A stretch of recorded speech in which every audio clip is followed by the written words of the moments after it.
Greetings, this is Obi-Wan Kenobi, and I have drifted into the underworld. The Star Wars Underworld.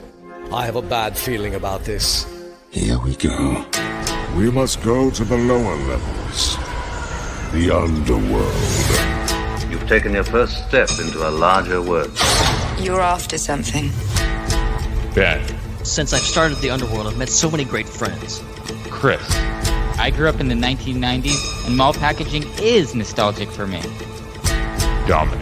What I love most about Star Wars is that it's fun, and it's all-around good times. So, this is where the fun begins. May the Force be with us. This thing really moves! I like this! I can't believe you came all this way to see me. Why am I not in the intro? I gotta come up with a snappy line. What's up, Star Wars fans, and welcome back to another episode of the Star Wars Underworld Podcast. We are your source for the latest Star Wars news, reviews, and discussion each and every week. And this week on the show, we're going to be breaking down episodes 6 and 7 of Ahsoka. Those are the episodes Far, Far Away and Dreams and Madness. We also have from the premiere of the new Star Wars Holiday Special documentary, A Disturbance in the Force. And if we have time, we've got some news and some awesome listener feedback to get to. My name is Chris, and joining me on the show, it's Ben Hart, the Star Wars guy. Well, how's it going, everybody? Wait, what? There was like a second of lag. There was a second of lag. Look, a second of lag I can deal with. I can deal with a second of lag, okay? It's the longer pauses that are really tripping me up. It's also people trying to laugh. Well, I'm trying to say something here, so let me talk. Yeah, it's just it's gonna be one of those days, okay? I had a good week last week. It's gonna be another bad week.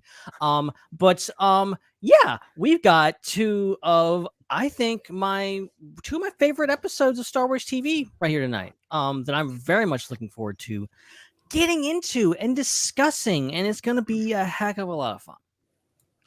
That's right. Our two of our usual co-hosts, Hannah and Dom, are not with us tonight, but we have some amazing people coming off the bench. We got Chad and Jordan. How you guys doing? How you doing, Chad? I'm doing fantastic this Thursday night. So awesome. We're very excited to have you back on the show. And Jordan, we're so glad that you're back as well. Hello. Yes. Yeah, we've been going through some stuff for the second half of 2023, but I'm back. Okay, that's right. I'm back.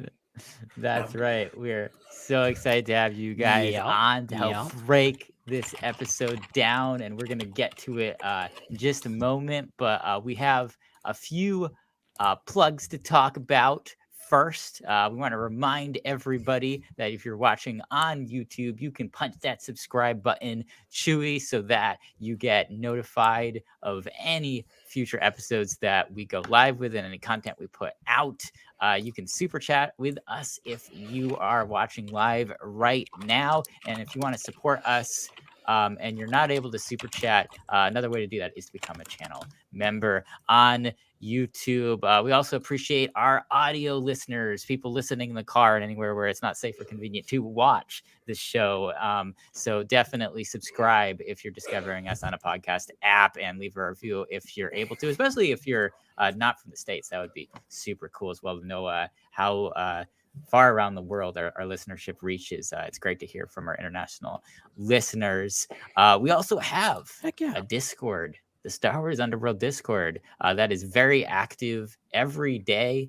There's a lot of fun community stuff there. That's where we take questions for Ask the SWU. So definitely click the link in the description of the show so you can head over to the Star Wars Underworld Network Discord. And of course, don't forget to follow us on social media in general at the SWU. And big announcements for the Discord really quick. Two big announcements I need to make. First of all, tomorrow, or maybe today, if you're listening to this in the future, or watching this in the future. On Friday, we will be doing a movie night and we will be watching the Star Wars Holiday Special. Finally, go. Good luck. It'll only be the second or third time I've been forced to watch it, so this is going to be a heck of a lot of fun. So we've hashed out our plans for the Discord into 2024. What we want to do, and we were actually discussing this behind the scenes as we do, and we were going off like what we want to watch in 2024. We want to have a game night every other Friday night, and then obviously every other Friday night we want to do a movie night. What do we want to watch? I want to watch Star Wars, of course. Well, our friend Stephen Carpenter from Culture Slate was like, hey, why don't you just do every single movie and every single TV episode ever of Star Wars all in a row the entire year? Oh my God. And I was like, that sounds crazy. But then Joe was like, well, what if we actually do that? What if we actually do that? So that's exactly what we're going to do. We're going to start in 2024 with The Phantom Menace, and then we're just going to watch everything, and we're going to see what happens. So yeah, join us for probably the first or second week of 2024 for The Phantom Menace, and then whatever else the marathon brings us. So do you have to restart when Acolyte comes out? Because it's technically first, right? So you'd have to restart after that point, right? I'm just saying. We'll just yeah. And then you get to like Andor season 3 or season 2, and then you go, oh shoot, we gotta rewatch Andor season 1 before we. I'm just throwing it out there. Yeah, Look, we can't account for every single thing. Okay, we're just doing the best we can here, Chad. Come on, I'm just asking. Oh, man. I mean, I start over every time something new comes out, so I don't know. And here's the thing: is in order to preserve the continuity, you can't just go leave off where you were before. You got to watch everything else again. Yeah, you have to just restart. Yeah. So So, speed run. You got to do it fast. Incentive for another thing. Marathons are serious business these days. You got so turning much it off. to throw in there. 24 hours, 7 days a week. Just don't turn it off. If people pass out, that's fine. They'll wake back up again. You'll catch the next one. Yeah. Oh my gosh. That's absolutely amazing.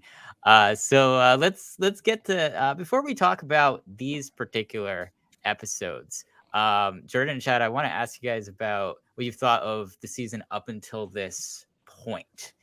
So I'll go to you first, Chad. Episodes 1 through 5. What are your general feelings and take on how this season started?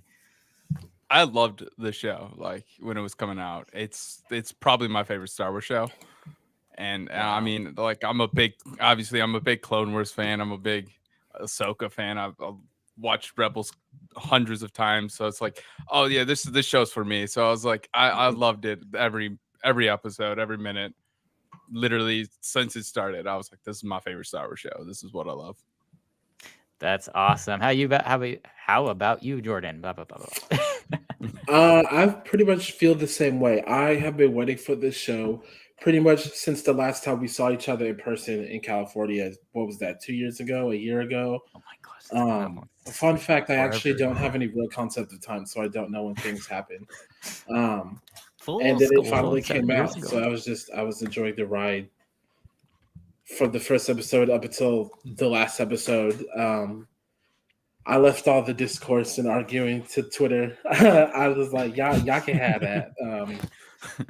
And I just enjoyed it. Y'all know me, I love a good argument. But Ahsoka was too important for me to be arguing with anybody. So yeah, love me some Rosario.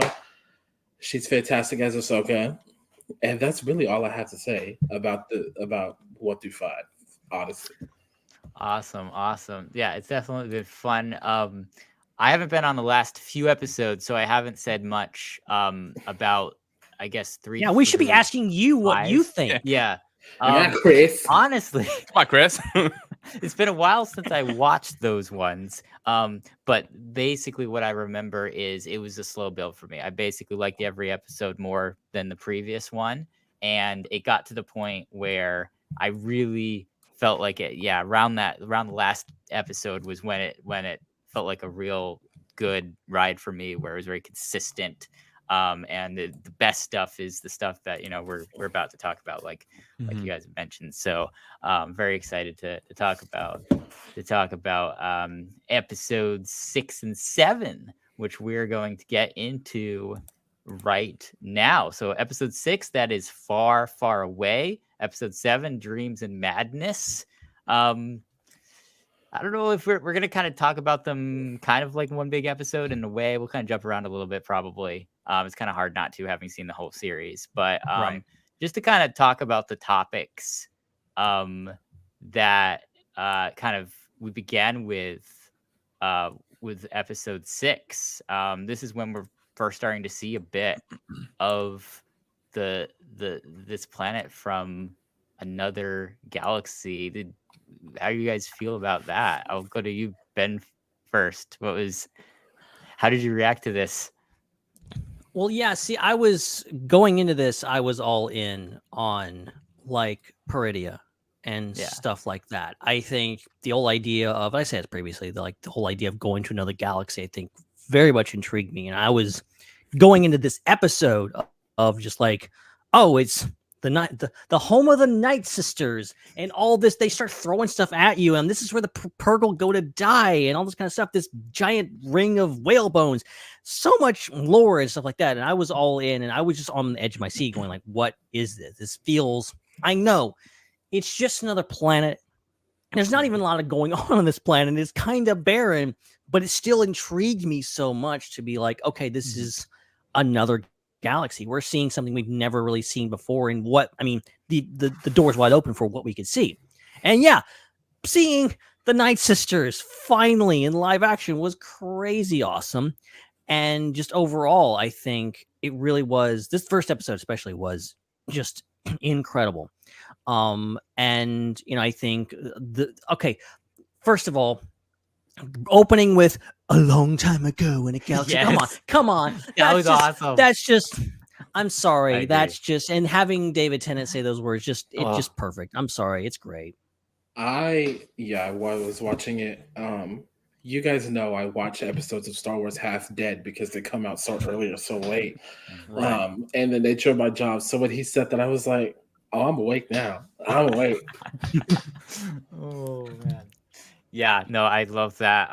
Tennant continues to be amazing as he. That was a really interesting self-reference point. And I mean, going back to Peridia, like, I think it's interesting that a lot of times in the live action shows that we've gotten on Disney Plus, we have planets that very much look like Earth still, which is interesting. And I continue to wonder if it's like a budgetary thing, if it's just like they only have so much budget for the planets that look more alien and it's more difficult to do. So I wonder about, is it just a practical thing, or is it just, I mean, there's just, life looks like life, and there's going to be some planets that look kind of the same, and then there's going to be ones that are different, and you do need a mix of both familiar and unfamiliar locations. But it's always interesting to me when they go somewhere and it's an alien world from another galaxy, but it looks like Scotland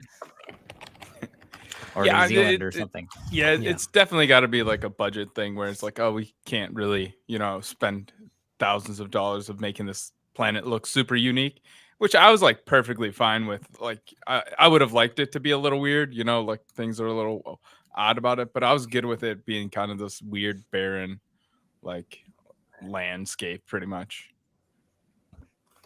It does make you wonder, where are all the Felucias? Like, I feel like Felucia like set the bar very high for like, how weird can we make a Star Wars planet? How much can we make it just like, we can't replicate this. We can't go to a place on Earth and see this.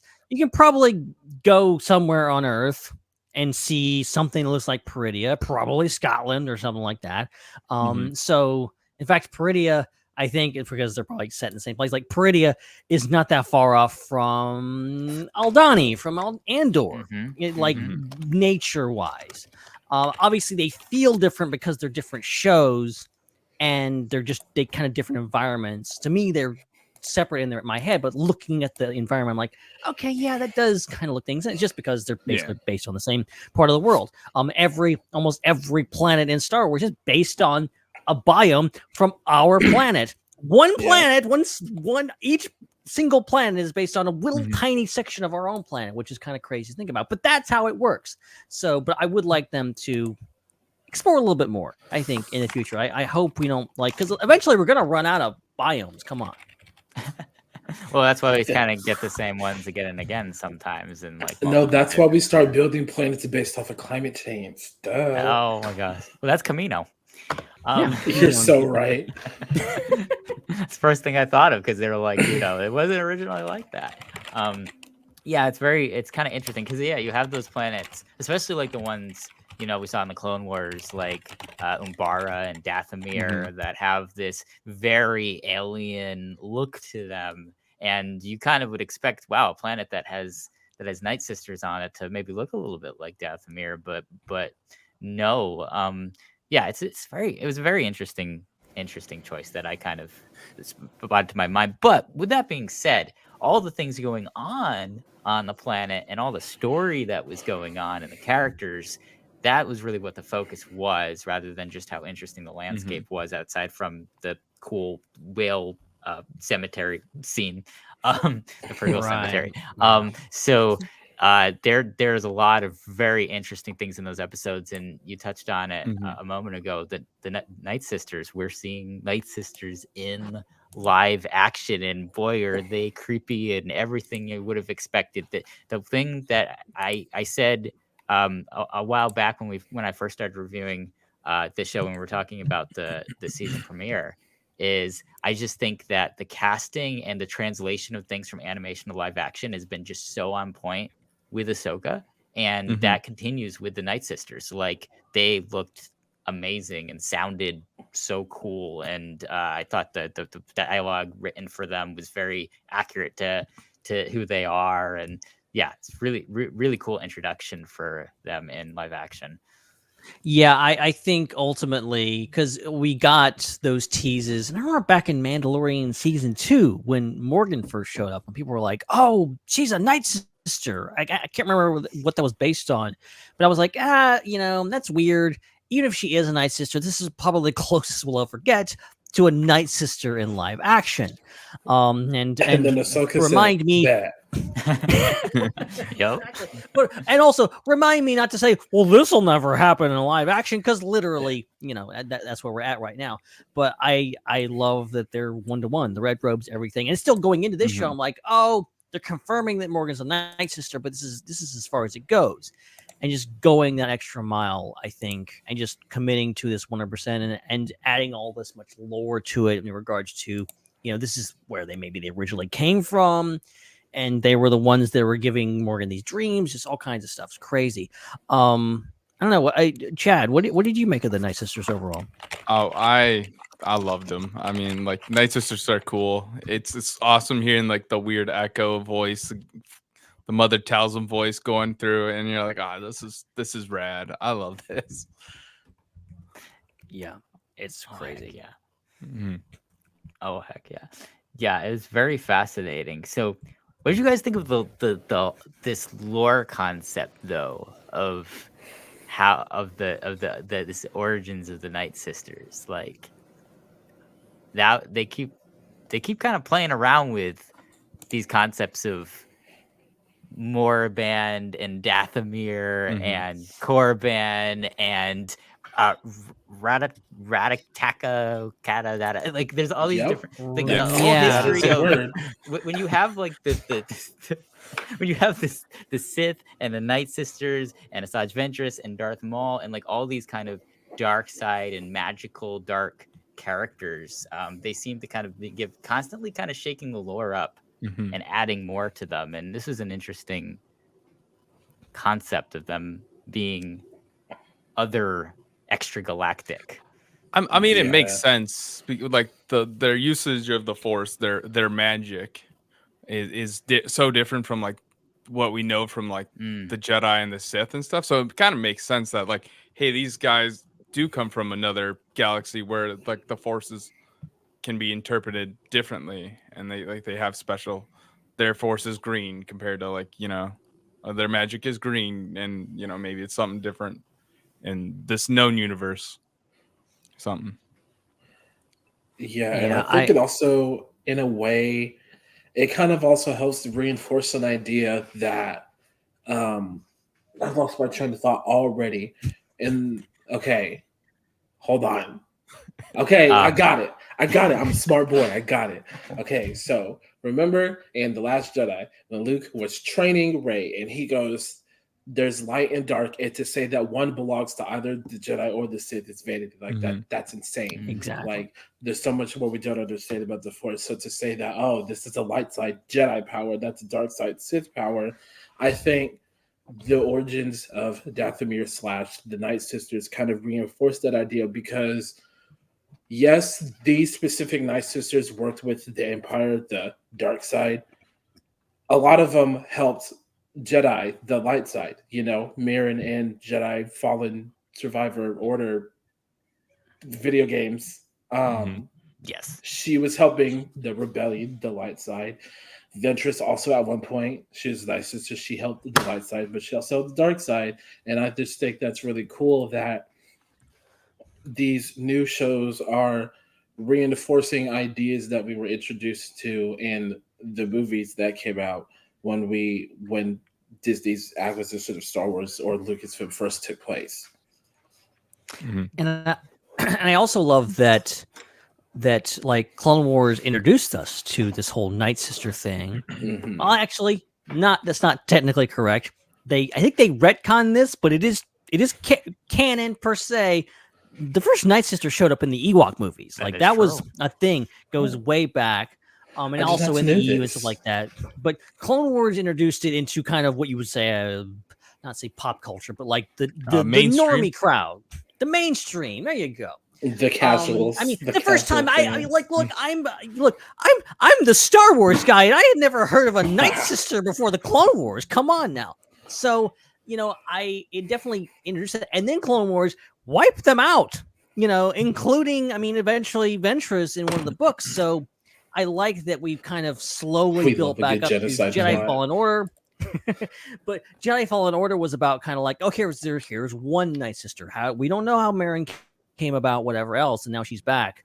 And then now we have these all new Night Sisters from Peridia, who now the witch is out of the bottle now. Like there's a lot of witches have been unleashed back in the Star Wars universe, and I think they're gonna have a part to play in the future of the franchise, especially the Mandoverse. Definitely. Yeah, and there's so much going on in this episode, because when it comes to the Force, because not only do you have this magic with the K with the Night Sisters, but then you have Shenna and Balin, who are like Jedi, not Jedi characters, right? And almost like these dark gray Jedi characters, these mercenaries. And obviously, Balin's got something going on that he's interested in that seems to supersede everything that's going on here. He's got these ulterior, interesting motives that we still haven't, fully fleshed out yet. And we're starting to learn more and more about it in this episode and forward.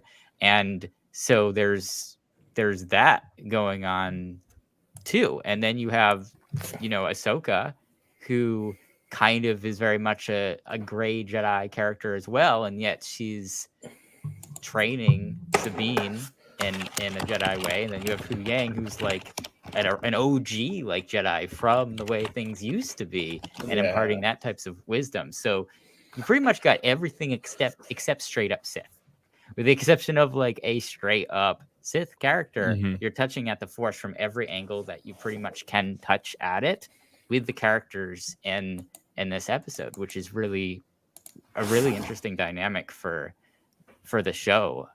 That really fascinating. Yeah, it's great to see. I like that they're going this direction. Obviously, we don't know, but I feel like Ahsoka really is like is starting to widen everything out, and we're seeing the hints at what's coming down the pipe, and ultimately making the universe just weirder, just way weirder, way more interesting, and doing things that we've never seen done in Star Wars. Really, I think that's interesting. Okay, okay. Let's. Night Sisters are cool, but we have to address the giant blue elephant. That's just what I was going. Blue man in the group. It's time. This is a momentous episode for many reasons, but it is especially momentous because of the appearance of a certain blue Grand Admiral. Jordan, I'm going to go to you first. I don't know what your history with Thrawn is, but I am curious. I'm so glad you asked. What is your kind of take on not just Thrawn as a whole, but like how he appears in this episode? Did he live up to the hype? Because they've been talking about him all season. Now he finally shows up. Yeah, so I'm gonna take it back a little bit to season 2 of Mandalorian. Take us back. When we first see Ahsoka for the first time in what felt like ages. And she fought Morgan, and she was like, "Where's Grand Admiral Thrawn?" And I was like, "What is happening? And why are we here?" Like, I was like, "Grand Admiral Thrawn, that was the Rebels. That was 20 years ago. Like, what are we doing?" But I was like, "Okay, cool, fine. We're gonna go find Ezra. Amazing, love that. Love me some Ezra. Okay, great." And when he, obviously, I knew he was gonna like be in the show, or there was gonna be some mention of him. And in the back of my head, I was like, okay, I get it. Everyone loves him because they like read all these books that he was in or whatever. And he was in Rebels. Okay, great, fine. But I was like, I couldn't quite get on the hype train during Rebels and the whole time while we were trying to figure out where him and Ezra were. I was just like, I just want to know where Ezra is. I don't care where Thrawn is. I really didn't. Not gonna lie to you guys. I was like, okay, great, fine. If we find him, we find Ezra. Then I'll care about him in that regard. But when he stepped off that ship and said, what did he say? He said, "What was now a dream is a frightening reality for those who may oppose us." I said, "Oh, I get it now. I get it now. I got it." And I was like, okay, Thrawn, okay, blue man. I don't know, just something about him in live action. I finally understood what everyone was like just so hype about, because I was like, oh, and then his voice, the actor did such a great job. I mean, wow. That's all I gotta say is wow. Lars is amazing. That's my history with this blue man. Is I went from okay, I guess, to I understand. I get you now. And thank you. It was such an incredible introduction. It's one of my favorite introductions of a character like ever in Star Wars. Like, and I think a lot of it has to do with just every part of production coming together to be excellent.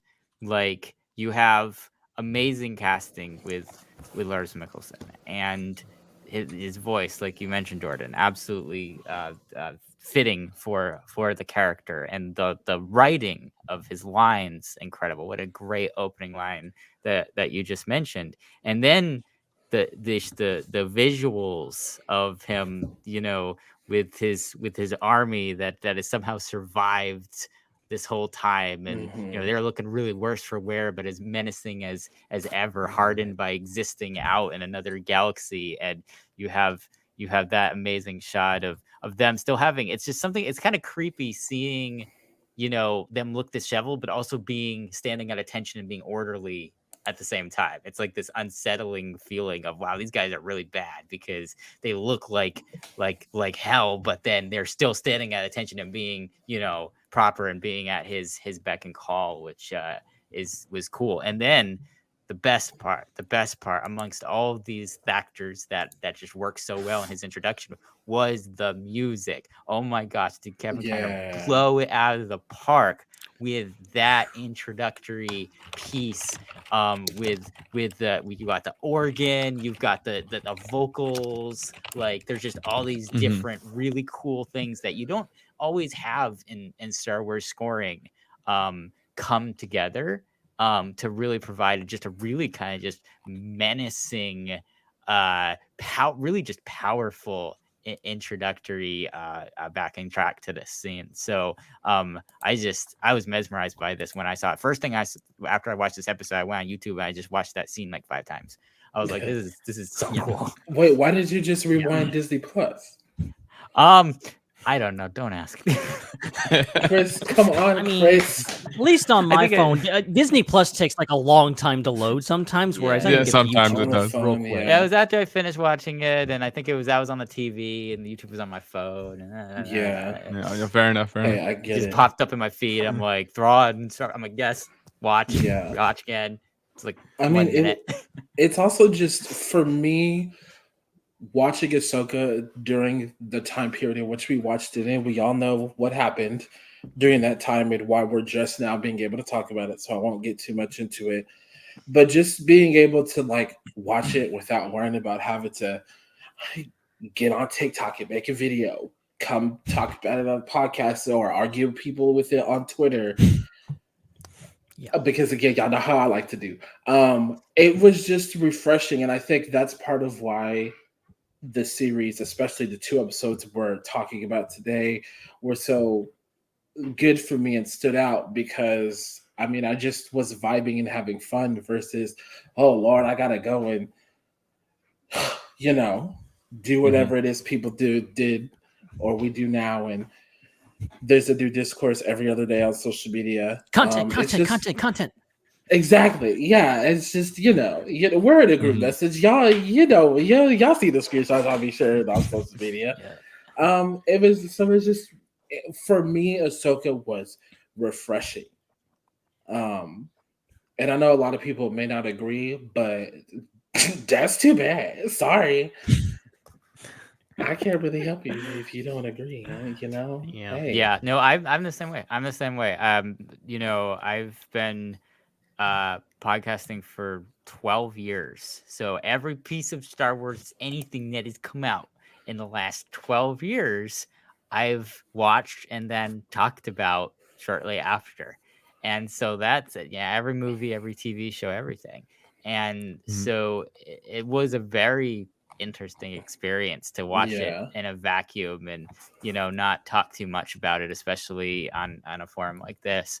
And I agree, it was kind of fun shakeup for a change, but at the same time, I miss the hype of speculating, the hype of being able to come together and be like, what did we just experience and what does it mean and what's going to happen next? That is one thing that I miss about watching it and then waiting to talk about it after the fact. Well, and I mentioned, I think back when we first got back, of just like the lack of podcasting during the strike and during this show absolutely affected my mood going into the show.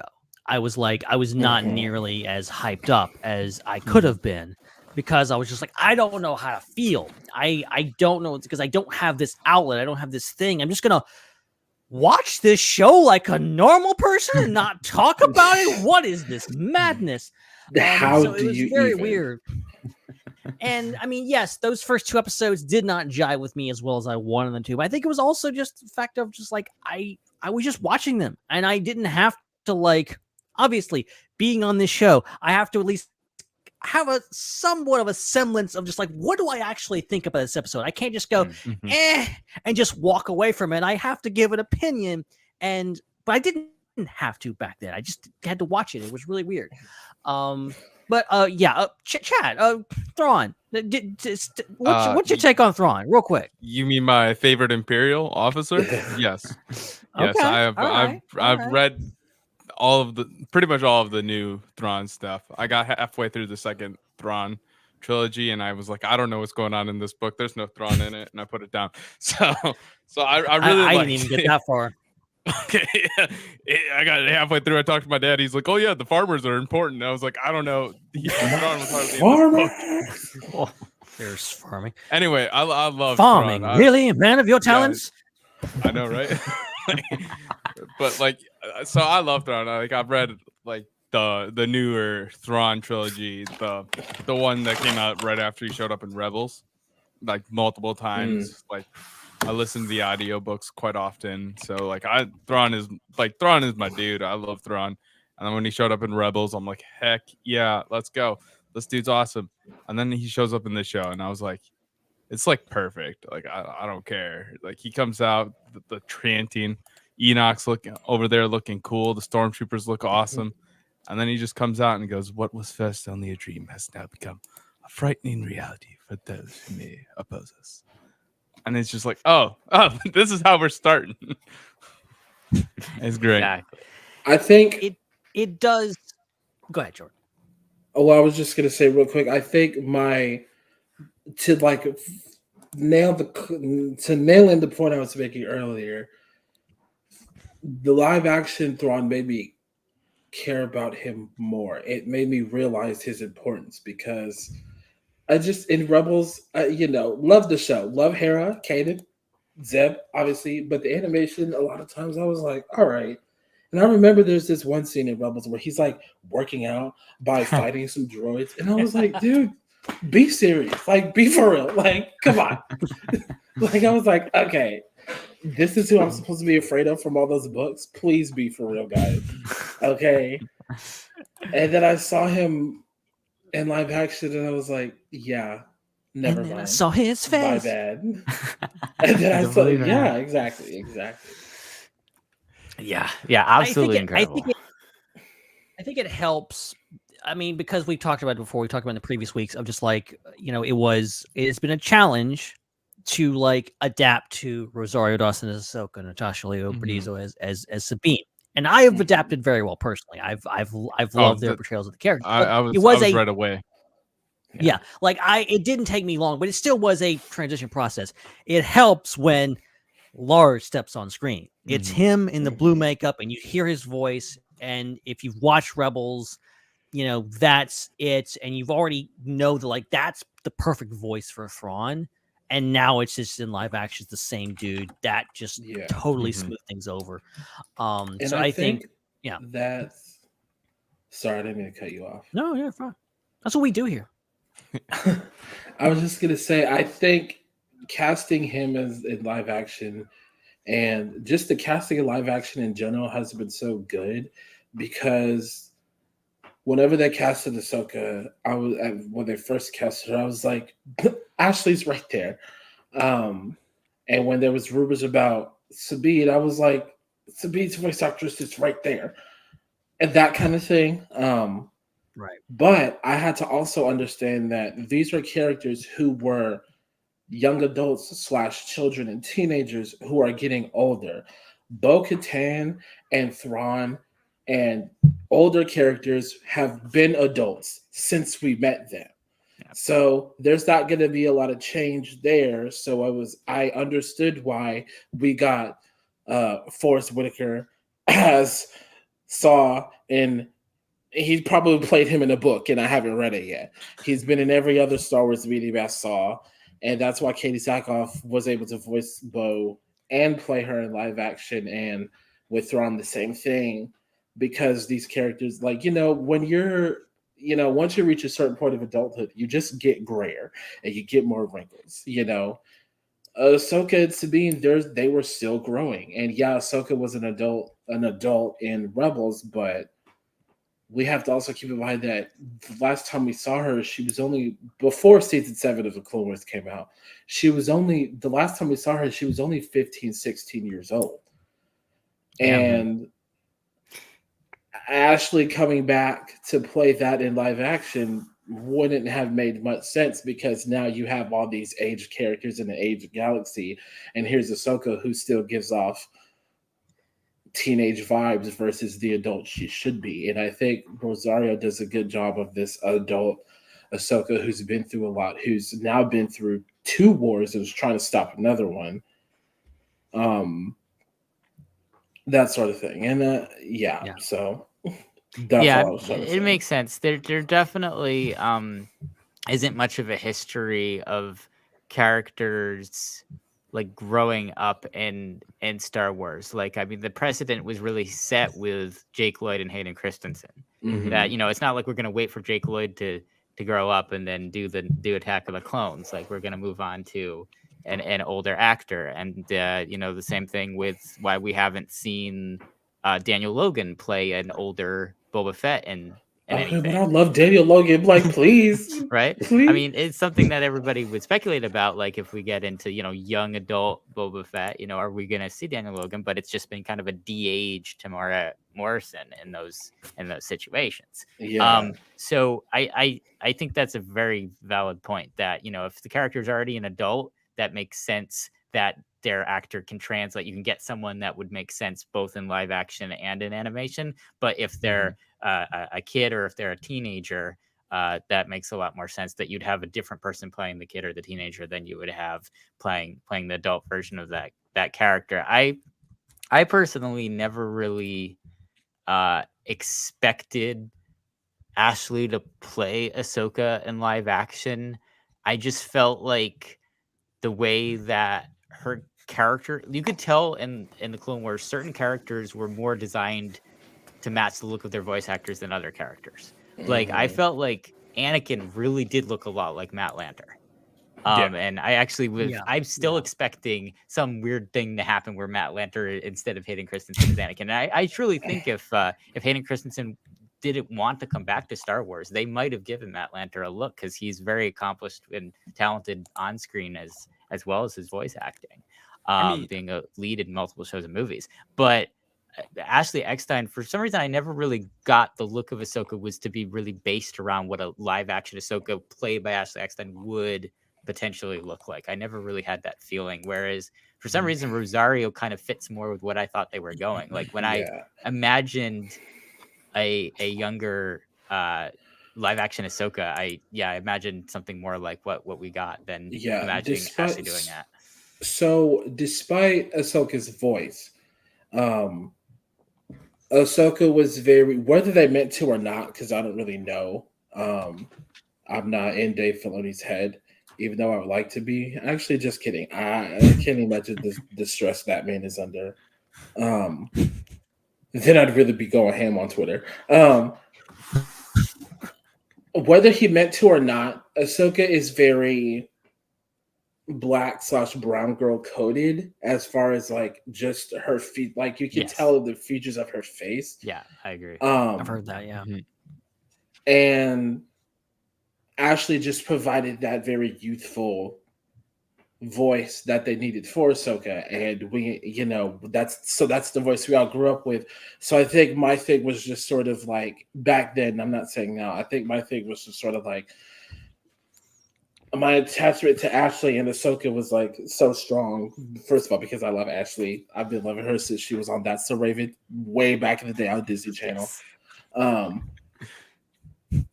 But the more I thought about it, and when they cast Rosario, I was like, okay, that actually makes sense because of the features that Ahsoka has. And again, because it's like almost 40 years later, however much time passed.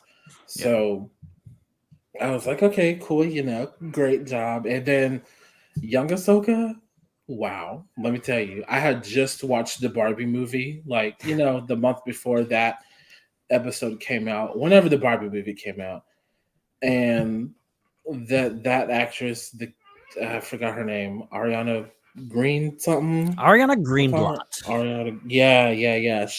I was like, oh my gosh, she was in the Barbie movie. She did such a good job, and now she's playing my single most favorite character in the galaxy, other than Padme and Finn. Like, let's freaking go! Like, wow. Yeah.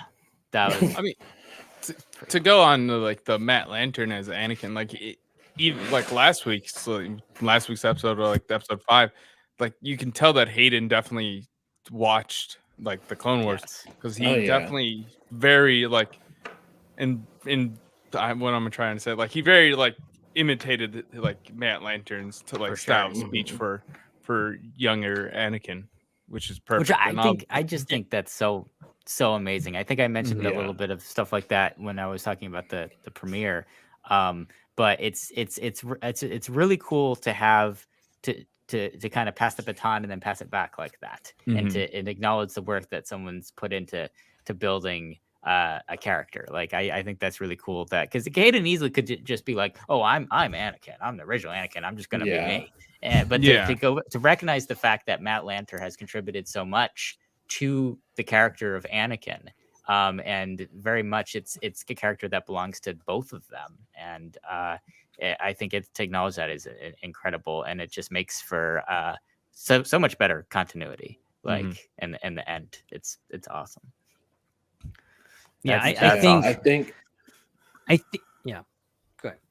For Ahsoka, just for live action in general, I think they've done a good job of kind of intertwining animation and live action, as you know, because at first it was like they were these very separate things. You had, when you think about live action Anakin and Obi-Wan and Padme, it was Natalie, Ewan, and Hayden, and then but animation was treated as something separate. And when you thought about animation, it was James, Matt, and Ashley, and I forgot the actress's name for Padme. Catherine Tabor. Yeah, Catherine Tabor. But in the recent media, I like how they're kind of intertwining everything, and it's all being tied together in a great way. It's like, you know, as far as Hayden and his looks, like Chad said, or even with Ariana and young Ahsoka, like you could tell she also watched the Clone Wars, or at least I could tell. And then we got live action perks. That should have been the episode I was on because I wouldn't be here all day like Rax.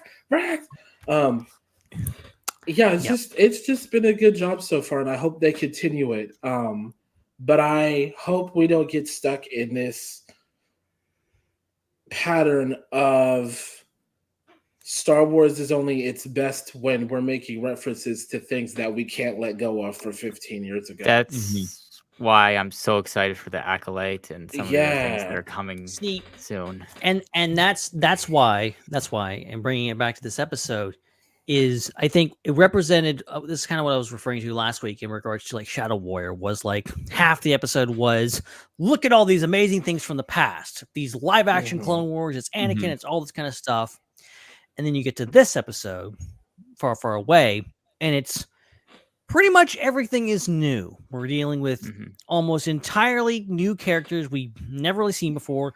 Morgan, Balin, Shin, Thrawn, we've obviously seen before. We don't know his fate. So many new things on this new planet in the new galaxy. I think this show, maybe better than a lot of them, has kind of represented this whole idea of just like, yes, we can still call back to this. We can still call back to things. We can still have references. We can have cameos. All these great things. We can still move the plot forward. We can still go forward and go to a completely different galaxy and do completely different things with new characters and introduce this whole new lore. I think that's the kind of the balance of good Star Wars stories. Is you can reference back to this, but you got to put something else in. You've got to answer a question, but give another question and keep that balance. Yeah, that show definitely did a good job of that. So before we move too far off the discussion about casting, I think there's one other really big thing to talk about in this episode. We go through some plot stuff after these introductions of the Night Sisters and Thrawn. Right. And then Thrawn sends Sabine out to go look for Ezra, and of course he's got his ulterior motive of smoking him out by doing this. And this is kind of the moment that Rebels fans have been waiting for so many years, the return of Ezra Bridger. And I'll just start by saying, like, of all the amazing casting in this show, because we've been talking about how great the casting has been, somehow this one takes the cake. I think how did they do it? How did they do this? Is just such an amazing. He just gets it's not just that he looks like Ezra. It's just he gets the vibe. He has the vibe of Ezra. That man is so beautiful. That man is so beautiful. Yeah. I mean, even like this week, like him taking over the Star Wars Twitter, was that like on Monday or Tuesday or something like that? And it's like you're like, oh my god, this guy's like Ezra Bridger, like the TikToks that they made, and it's like, oh man, this dude's just like perfect casting. Where'd you get? Did you just grow him in a lab and just like this is Ezra Bridger, you guys? Yeah, I was so amazed when he showed up and started talking and interacting with Sabine. I'm like, this is so cool. And if we didn't think this show was the next season of Star Wars Rebels, this episode secured that as the next season of Star Wars Rebels. Yeah, it's this funny thing where, and me and Dominic have talked about this before, how you don't really realize how things affect you until long past. Like, for example, we've had these conversations. I've gone to Galaxy's Edge and gone to Rise of the Resistance.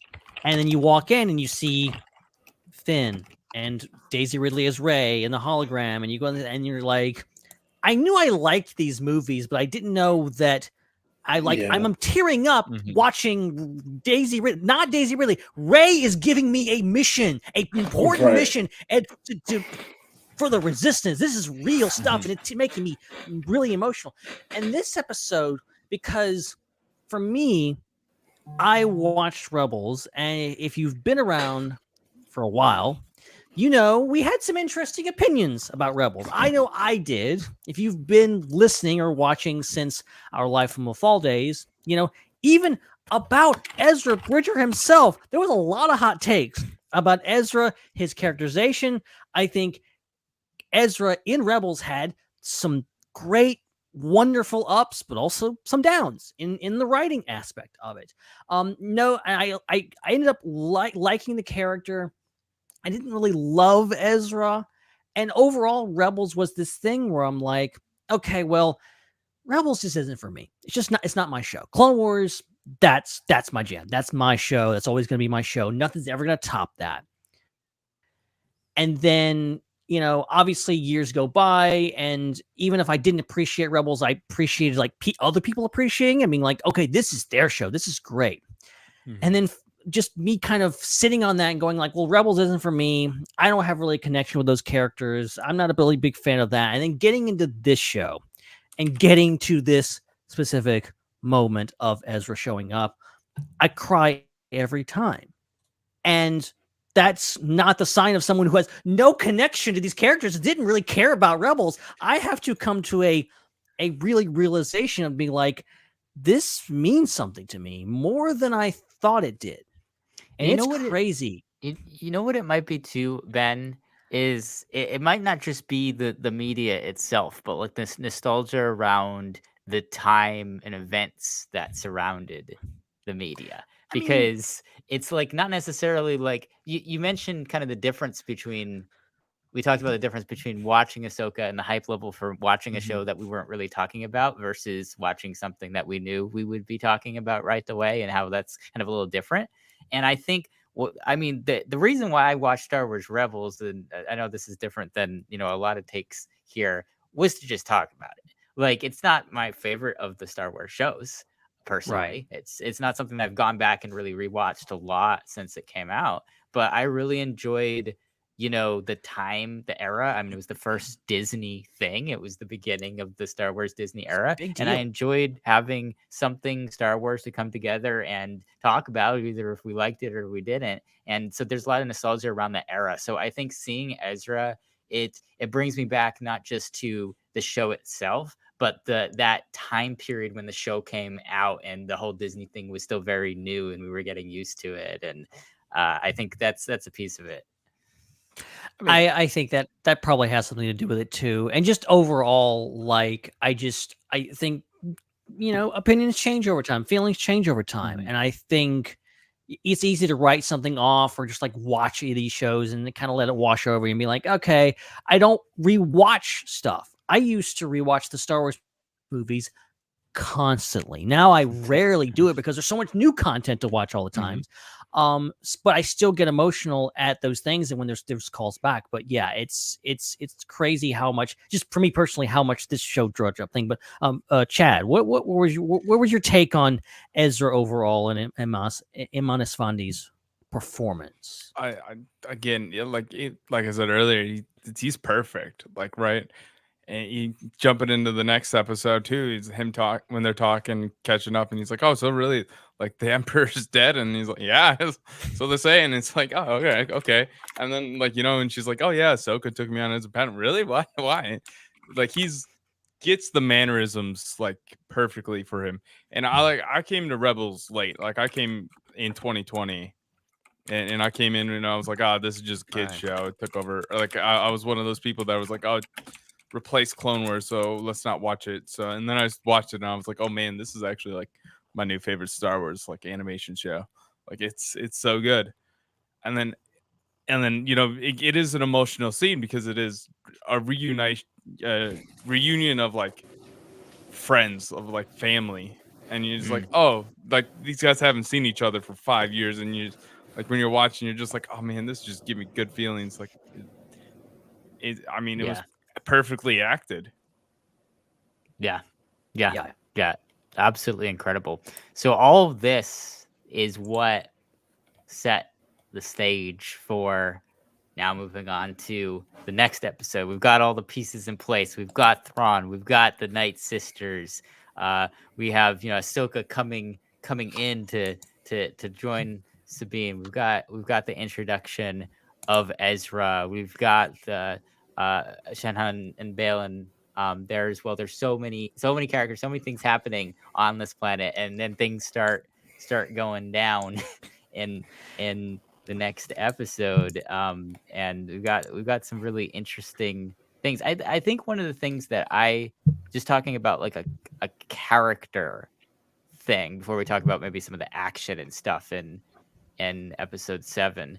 I just found it very interesting, this concept between Baylan and Shenhe of their paths diverging, and it being Baylan thinking Shenhe should be rising up the ranks in the new empire, and then Baylan's got this other mission that he's got that's bigger than that, where he wants to stop this cycle, this mysterious cycle that's going on. That it's very interesting.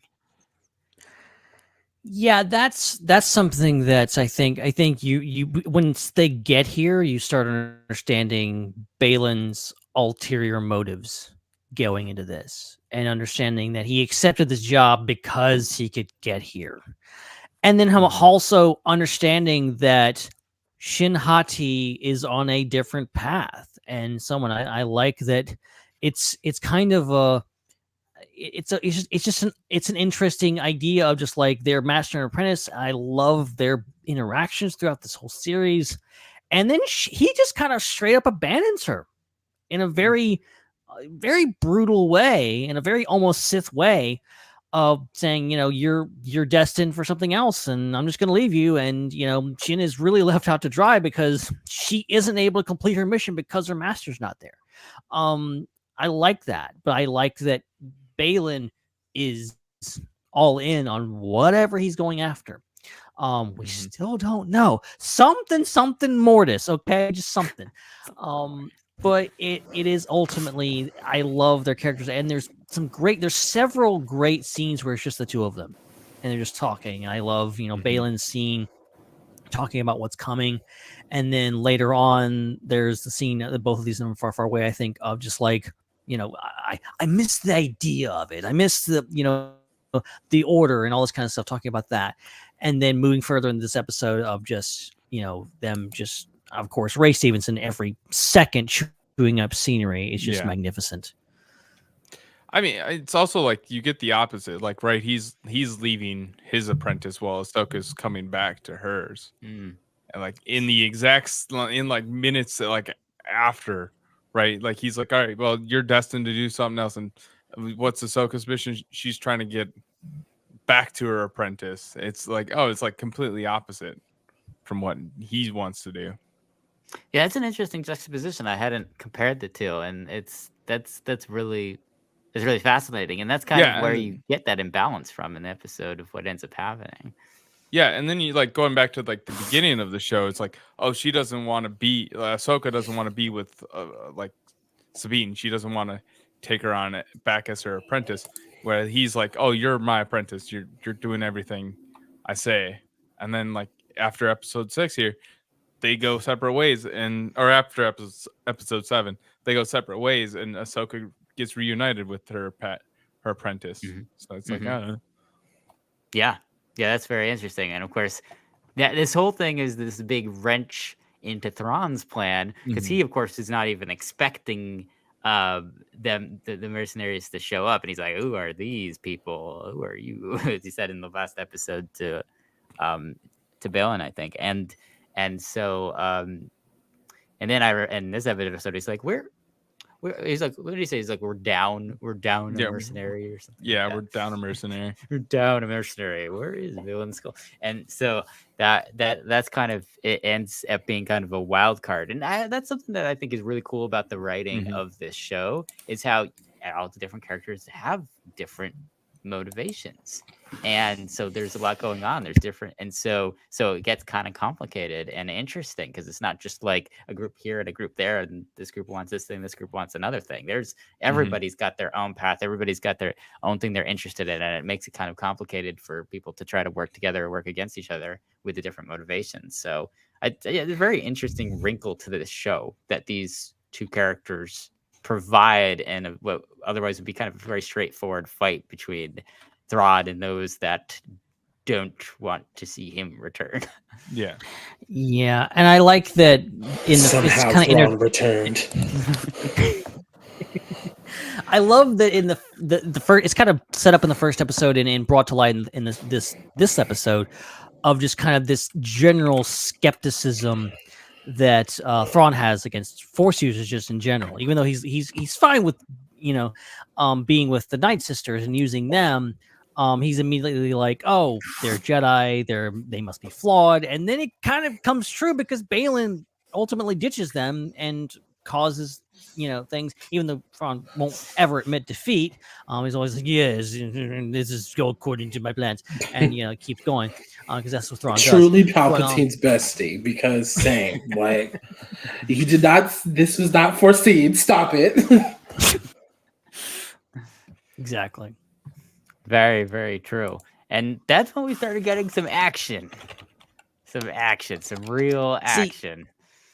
Okay, so I think this is definitely my favorite episode of the season, but I think it showcases the best. Really, it's got a little bit of everything. It's one of the best episodes, I think, of Star Wars TV, because, come on now, it's got Xiono getting dunked on. It's got 3PO. It's got Anakin name-dropping Ventress, Grievous, and Count Dooku. It's got space battles. It's got ground battles. It's got battles between the ground and the space. It's got lightsaber duels. It's got Force Kung Fu. It's got Turtlemen with slingshots. It's got Turtlemen throwing frying pans at space pirates. It's got Thrawn doing his Thrawn thing. It's got Ray Stevenson chewing up scenery and dropping badass lines. It's got with a badass lightsaber blaster combo. Yes! It's literal Star Wars at its best, when all these random awesome things are happening. I love it. Eat it up every time. Yeah, it's built to this point. It's crazy to think, in an episode of Star Wars television, we got C-3PO, Mon Mothma, Admiral Akbar, because he was definitely there. That was definitely Admiral Akbar. Grand Admiral Thrawn, Anakin Skywalker, half of the Rebels crew, like Ahsoka Tano. What's next? We needed Captain Rex in this. Wild. Where was he? Like, it's just like, Where's oh man, Zeb? we just like, that's what I want. Where was Zeb? I mean, he's out training the kids, Somebody has to. At least we got confirmation of what Zeb's doing. He's training recruits, apparently. Yeah. I still need my Zeb reunion. I need my Ezra Zeb reunion. He could start. He could take a break. He could take a vacation. He could take some off days. Them kids ain't going nowhere. Anakin's not alive anymore. They're not going anywhere. He'll be fine. I love how Mon Mothma has kind of become a similar character like Saw Gerrera, who just like is in everything and is connecting everything. This year she played the same character in 2 completely different time zones. Yeah, and you can tell it wasn't like, oh, they just copy and pasted her from Andor, and now here she is in Ahsoka. No, like you can clearly tell, like she saw she went through the original trilogy, and now she's where she's at now. Yeah. it's great to see her in this era after, we have the Clone Wars version, we have the Rebels version, we have the prequel version, we have the original trilogy version, and now we have post Return of the Jedi, which is super exciting. But also, look, you three know how I feel about Star Wars Resistance. And my boy Kaz, his daddy, his father has to beat me outside.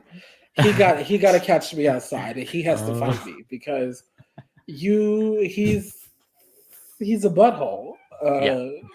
My New Year's resolution was to quit cussing on other people's show, so I'm trying. I really am. I want you guys to know that I'm trying.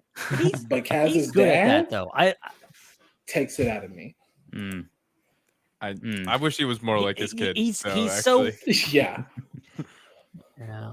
He's so good. He's so good as a bad guy because he's so good at it. Because I love, like, Carsey was like, what about what Moff Gideon was doing on Mandalore? He's like, exactly my point. I'm like, that's not how that works. That's not that's what? not how the Force works. That's not how this works. Yeah. So I mean, because of him, because of just his little scenes in his little episode, I now single-handedly blame the entire rise of the First Order on Senator Ziono. Sorry. I mean, I think it's fair. I think it's fair. That's my unreasonable Star Wars opinion. Is I blame everything that happened in the sequel trilogy on Senator Ziono, and no, I will not elaborate. It's all his fault. Hosnian Prime is his fault. Rey's parents leaving her, Ziono's fault. I mean, look, you were off planet conveniently when the planet blew up. Come on, man. Interesting. Took a vacation that day. Wink, wink. Yeah. While you don't even know where your son is, by the way. You don't know where your child is. You think he's in the Republic fleet somewhere that they just blew up, mind you. Interesting. Sus, as they say. Very sus. Okay. So we glossed over them from the last episode, but they play a bigger part in this episode. I want to get everyone's take on this. From the worst, the just the meanest to the sweetest, most adorable things ever in Star Wars, maybe next to Grogu. The Noti people, the Grogu, the turtle people that show up. We even see a baby version of them. What do we take, Chad? Any thoughts on the Noti? I love them. Again, no surprise from Chad here. I love them, man. Like, they're so awesome. They're like rock hobbits, man. That's what they are. You don't know what they're saying. They're awesome. Yep.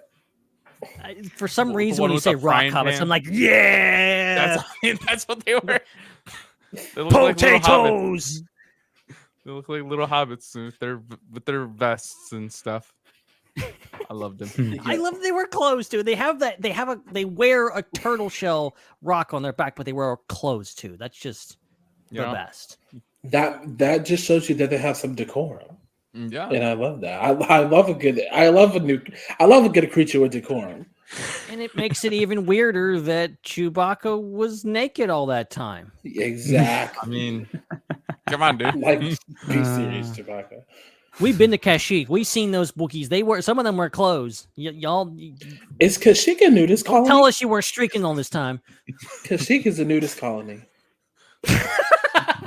Kashyyyk is a nudist colony. It is. Sorry. It is. I don't know what else These are the facts. I don't know what else to tell you. Sorry. Hate to burst everyone's bubble, but sun's out, buns out. I do think the turtle people should have animatronics in Galaxy's Edge just at random places, or puppets, whatever. That's just what I think, and what I think is the God-spoken truth. So, Disney Imagineers, get on it. Thanks. Yeah. There you go. That would be pretty awesome. Yeah, I love them as well. They're very, very cute, very Star Wars-y thing. You know, I think there's a certain list of things that kind of tie a lot of the feeling of Star Wars together, and one of them is cute characters. And so you always need your kind of cute characters, and they definitely fit that role to a T in these episodes, which is very, very interesting and very cool. And you know, Ezra's interactions with them made a lot of sense with his character, and he has that interaction with like cute characters and creatures and things from Rebels, so it makes sense that he would fit very well, and this kind of tribe of aliens, like so. And they've got slingshots. He clearly showed them how to make slingshots. I love that. Yes, it's very, what is that, Hidden Fortress, the one with the villagers. Yeah, sure. One.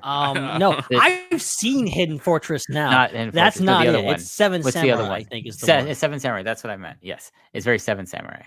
It feels very There you Seven go. Samurai, which is cool. See, if I hadn't seen it a few months ago, I would have not have agreed with you. I would have not have known. Yeah, See, I upside of forgotten. not having to talk about Star Wars every week, Ben. You watched a whole bunch of movies that you would have never watched. That's true. There you go. Right. Yeah. Yeah, there you go. We're back. There you go. Boom. We're back. That's awesome. Yeah. So now I can only watch Star Wars. That's right. In order, chronologically. You have to restart every time. There's something. Yeah. There's something new. I've been trying to get my ducks in a row for my own channel because my co-host Ann and I just watched the new Beyonce film. So we're going to talk about that. Nice. Hopefully at the end of this week, beginning of next week. We're probably going to talk about Ahsoka as well. Our two queens, Beyonce and Ahsoka, they're essentially the same person, so it's fine. It'll be a queen-themed episode. That's what's going to happen. All I got to say is that if the Beyonce film and the Taylor Swift film both get nominated for an Oscar, I hope Kanye's not there. Same. No, he's going to throw a fit. Oh, he's going to have a conniption. I'm going to let you finish. Oh, man. But Jordan, we know you gotta head out. Yes. So thank you for spending some time with us, and thank you so much for giving us your hot takes. Yeah. Anything you want to plug on your way out? I follow Tales from Beyond the Galaxy. Yes. We haven't come back yet. We made a video updating where we've been, why we haven't uploaded yet. Check it out. We uploaded it like 2 weeks ago. We are coming back, we promise. We've all just been very busy. I just started a new job last week, like literally last week after coming back from Disney. So we're trying to get our bearings and everything, but we're going to get there. Y'all see my username, T Blue Pulsar 66. Yeah, so there's that, and hopefully I will see you guys soon. Hopefully Ben and Chris will have me back on, maybe. Hint, hint, wink, Heck wink. yeah. Heck yeah. Maybe. I mean, Dom's not here, so maybe. I mean, even Just I want gotta be everyone back here. I on, want and it to be Dom a and Hannah's full not party. here, so. How's your we get to Canadian? bring- How's your Canadian? I mean, I'm Southern Canadian, so. I was about to say I'm way too mean to be Canadian. So look, y'all see my tweets. So We're let's holding not even go auditions there. next week. Oh Yes. man, awesome! Thank you, Jordan. May the force be with you. Thank Bye, you so Jordan. much. Bye-bye. Awesome. So let's get to the action. Let's get to the Yes. action in this episode. Ben, you mentioned that we've got the space action. Let's talk about that. That was a pretty freaking cool sequence.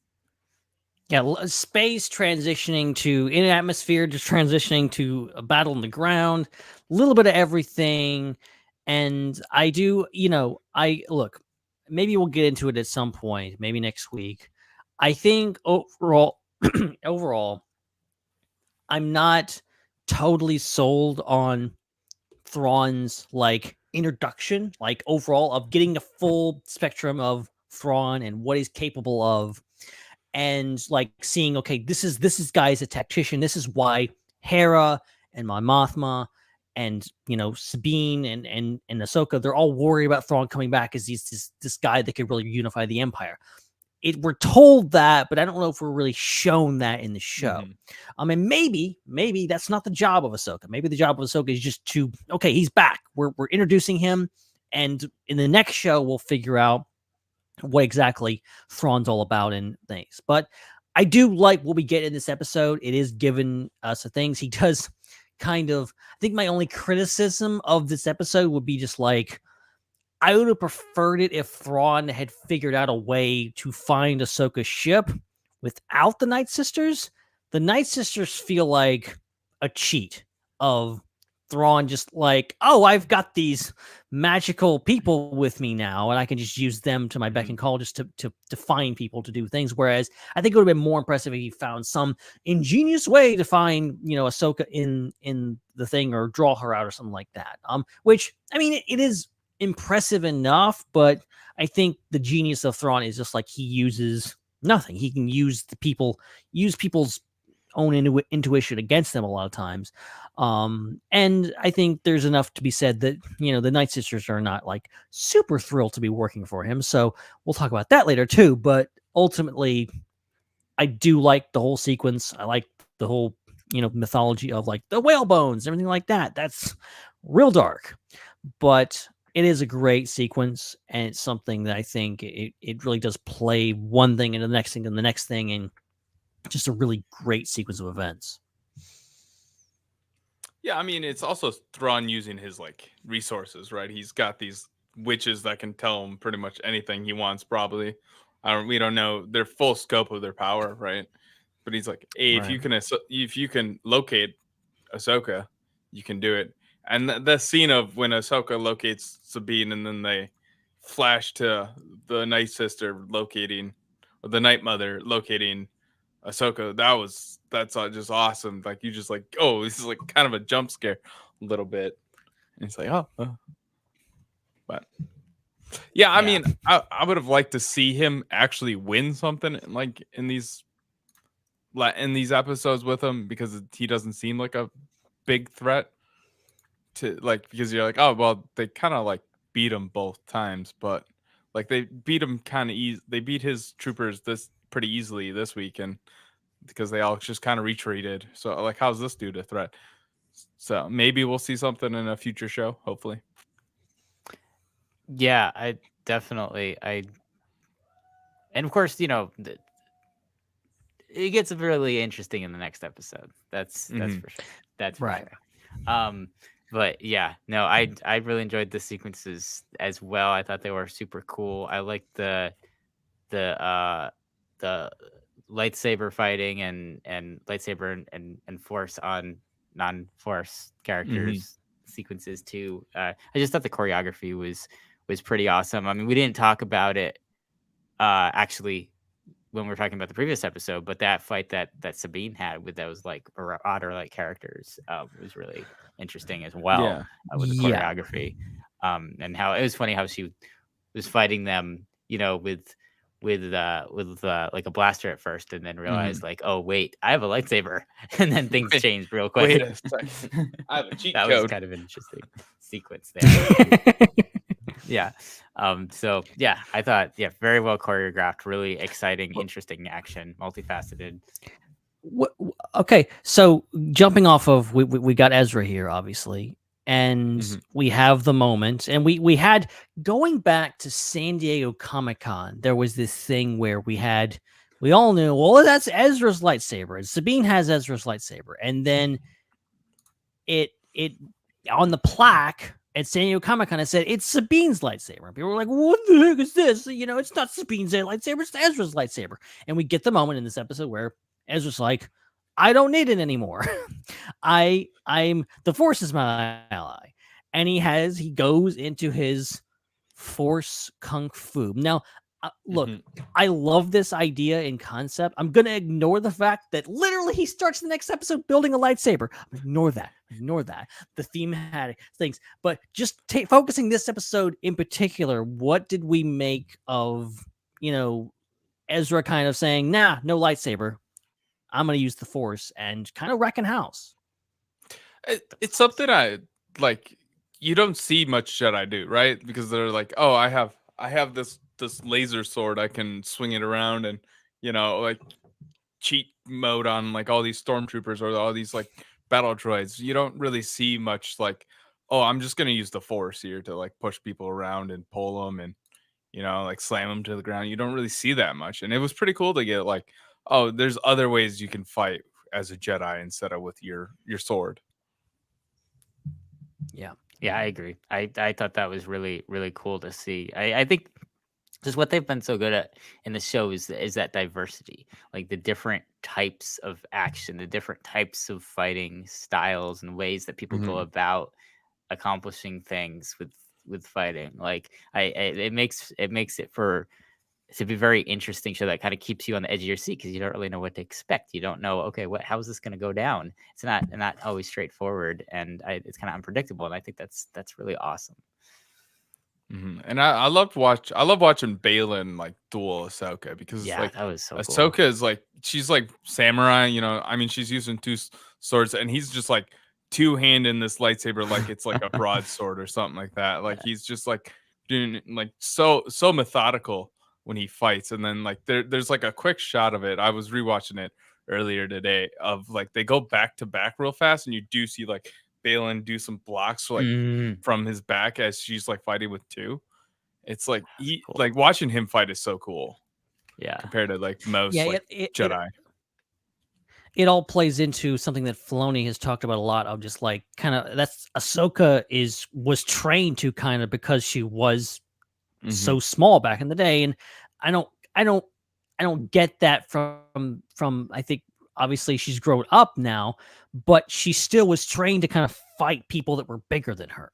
Like that's kind of her specialty. So I think those two are a really good match. I think I love Balin's fighting style, just powerful. When he comes down, you know, he might just run right through you because, you know, ultimately that's, and I love that they have a rematch. I think, again, one of my favorite duels in all Star Wars now is that one on the planet when they're trying to leave, and then this is kind of just picks up right where they left off. And I, again, Balin's characterization of just like, oh, you know, oh, surprised to see you here, and she's like disappointed. He's like, no, but I'm not going to let you do the thing you want to do. And this whole idea of just like, he's not necessarily the bad guy. I agree with Ray Stevenson. May he rest in peace. With those interviews where he's like arguing with Filoni about, is he the bad guy or not? And I think Balin makes a strong case for someone who is not really the bad guy, who is just kind of like, Ahsoka and him might work together under different circumstances, but it's just because of the circumstances that they're in. He's like, okay, well, he's just very methodical. I got a job to do. I got to do this thing. Sorry. I mean, like, right. Like, by definition, he is a bad guy, right? Like, he's an antagonist. He's an antagonist to your protagonist, to your main character. Like, he is a bad guy technically, but also he's not really a bad guy though. So I mean, what we don't know what he's up to. Like, I need to know more. Like, please. Exactly. Yeah. And I love that. I love seeing more and more of that in stories of kind of some more gray there, and not it's everything just being black and white with the characters and antagonists and protagonists. Then that's like I was saying earlier, like everybody having their own individual unique motivations and having some mystery behind some of those makes for a very interesting story. And so it's cool. Yeah. And we love Palpatine. We all love good old Sheev. We all love that he's just pure evil. There's no turning him. He's just the worst of the worst. He's the biggest jerk in the galaxy. And there's no nuance to him other than he's just bad. But I love furthering of that. You know, you go from down from there is Vader and Anakin. And then we've gotten more recent characters. I think Balin is a great example. Luthen is a great example. These characters that are kind of in between. They are ultimately defined by their actions. I think you could make a strong case to say, like, yeah, Balin killed a bunch of guys on that New Republic cruiser. Kind of a bad guy. Yeah. But and Luthen did some bad stuff, like ultimately, but they are kind of on similar paths of just like they're just trying to do their job, and they have strong beliefs and they're trying to do this thing, and you know, yeah, they're gonna do some good things and some bad things, but you know, and we still don't know, and that's why I'm strongly in the recast Balin camp. I want to see more of this character. I want to see him continue the story, and you know, how whoever, you know, I do not envy the actor that could possibly come in and fill those shoes, because I don't think anyone can do anything better than what Ray Stevenson did. But I still want to see more of Balin. So interesting. I completely agree with you there. I mean, it's a common practice. I mean, it's to like recast. I mean, I believe that they should recast. Like, the characters. Obviously, the actor is great. He killed it out. Like every scene he was in, he's like stole the show pretty much. Like, right. And it would be a disappointment if they just like, okay, yeah, so we had this storyline, and with Ray passing, and we're not going to move on with the story. We're not going to do anything with it. It would be kind of a dishonor to the character, to the acting of not actually like continuing his story by finding somebody different, by finding a new actor to continue playing this role. And it's tricky, and it's bad. It's a bad situation to be in, especially for the filmmakers, because we had that the whole thing with Chadwick Boseman and Black Panther, and just like that whole debate online of just like, should they recast, should they do this or whatever. I think they handled that quite well, but there was this thing of just like, you had to put yourself in the filmmaker's shoes of just like, this is just a character, this is their friend, this is the person they worked with, and what's the implications of just like, let's just switch out another actor, no big deal. Like, no, this is a big deal. Ray Stevenson was a person, he had value as a person outside of the character. And I can't even imagine being in the situation that they're in, that that they had this person that was incredible. I've gone as far as to say that perhaps Filoni wrote more stuff for Balin maybe when he saw Ray Stevenson do the part, because he saw what we saw, which is how great he was in that role. So naturally you want to have a season 2 of Ahsoka with more Ray Stevenson as Balin. Unfortunately, we're not going to get that, but I do hope he can salvage it some way and get more out of the character, because I think if Ray Stevenson were here, I think he would agree that, like, continue on the character, keep doing this character. He set something up magnificently. Let someone else carry on the torch. I mean, like definitely in Star Wars, there's characters that you honestly, like, you can't recast. Like you could not redo, like, oh, hey, Carrie Fisher died, so I guess still need Leia for Rise of Skywalker, so we're just gonna recast her. There's like, you can't do that. But like, Balin's a relatively new character to us, and yes, I mean, Ray did a great job, and he's an excellent actor, and everything else he's done. It's like, it would be a shame to not like continue his story in some way with a newer actor. Yeah, I agree. Before we move on, is there any other aspects of the episode that you guys wanted to discuss? I need to know what where is it? What Carson and C-3PO were talking about. I just want to know what their little conversation was. Because I want to catch it, like, you catch it very little. Like I was listening to it, or I was watching the episode with headphones on, and you do catch it a little bit. He does this turn to C-3PO, and he's like, C-3PO, I need to talk to you. And then like Hera starts talking. I'm like, no, Hera, shut up. I want to know what they're talking about. I don't care about Thrawn. I know Mon Mothma, awesome. I love you. But what are they talking about over there? I love that 3PO seems to be semi-famous, or at least he just has a lot of friends. I don't take 3PO as the social bug, but like he knows everybody. He walks in the room. He's obviously the shiniest person in the room, but also he's probably the most famous. Yeah. More hero at this point. Well, then I think it's about that time. That's right. It's time for Ben's Connection Corner. Connections in the corner with Ben. It's Ben's Connection Corner. Do. How's it going, everybody? Ben's Connection Corner is filmed in front of a live studio audience. Okay, well, I'm prepared this week, guys. I'm actually prepared. What do you know? And I promise it won't be too long. So I liked the line that I think is it Morgan that says when they're first coming in, she says, "My people were among the first to harness and ride the Purrgil." Danny Trejo, I don't think his character has a name in Book of Boba Fett, says something similar about Rancors. He says that Night Sisters of Dathomir rode Rancor. So I'm like, where is this? When are we getting this story of Night Sisters riding Purgle through space and riding Rancors through I'm guessing jungles? I don't know, but they like to ride a lot of things. So that's interesting. I want to see more of that. The hinge, whatever you want to call it, the kind of flat pillars you see on Cetos are a direct match to what we see on the top of the temple on Peridia, which kind of connects those two planets in regards to that. So, which is something I think I definitely didn't catch it the first time I watched it. That was pretty cool.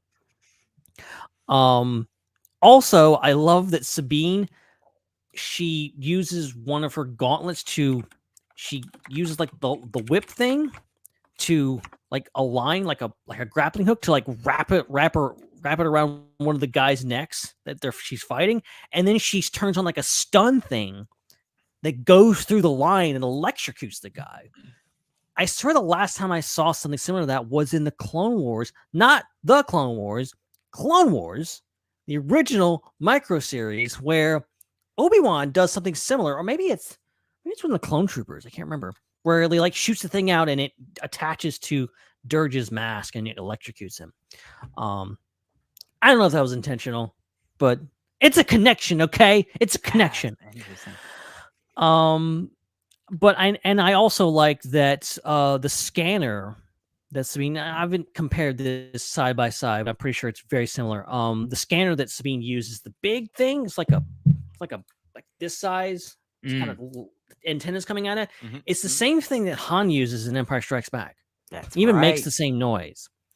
So I love that, like everything's miniaturized in the Star Wars game, but like they need a life sign scanner and it's like this huge box they have to lug around. I just love that.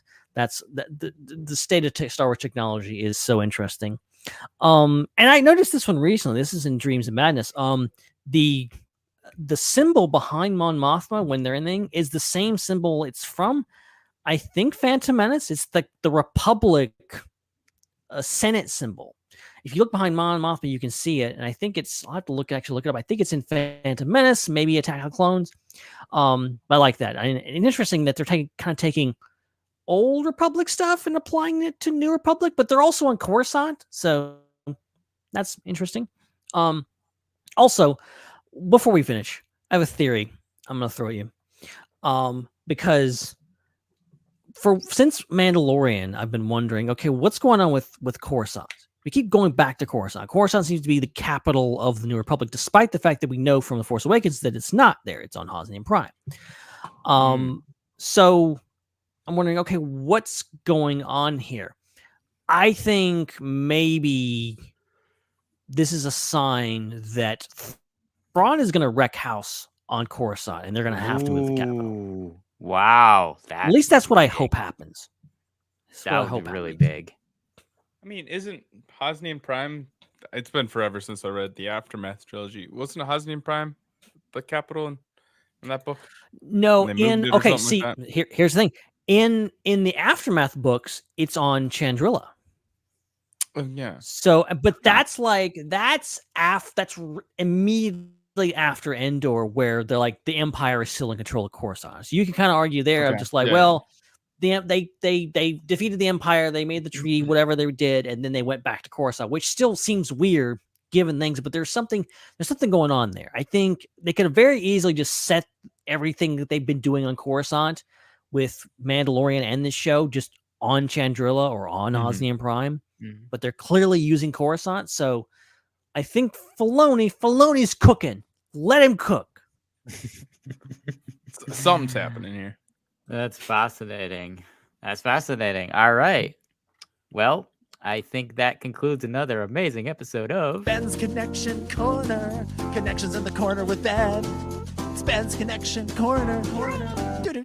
Do. How's it going, everybody? Ben's Connection Corner is filmed in front of a live studio audience. All right, so let's get to some final thoughts and scores out of 10 for these episodes, Far, Far Away and Dreams and Madness. Chad, I'll throw it to you first. Both episodes, 10 out of 10. I'm just going straight to the point. I loved I loved both of these episodes. I love this show. So like honestly, it can't get any Star Wars can't get any better than this to me. Amazing. And Ben? Oh yeah, so like I said, Far Far Away was excellent episode. I think it introduced so much. Weirdly, was kind of the Book of Boba Fett episode of this series. Of Ahsoka was barely in it, and it was about the other characters, which I think they did it well this time. Okay, they did it well enough. We did to get one good scene with Ahsoka, and it did make sense. But at least this one had characters that were like introduced in from like episode 1 of this show, like in taking over this also episode true. Instead of just like Also you know, like a random guy shows up. You know, you're like, oh, I know this dude from that other show. He just showed up and took over this show. I mean, not to go on too much of a tangent. But I mean, it is my opinion that this is the Sabine show, and just for name recognition, it's called Ahsoka. Yeah, I mean it is.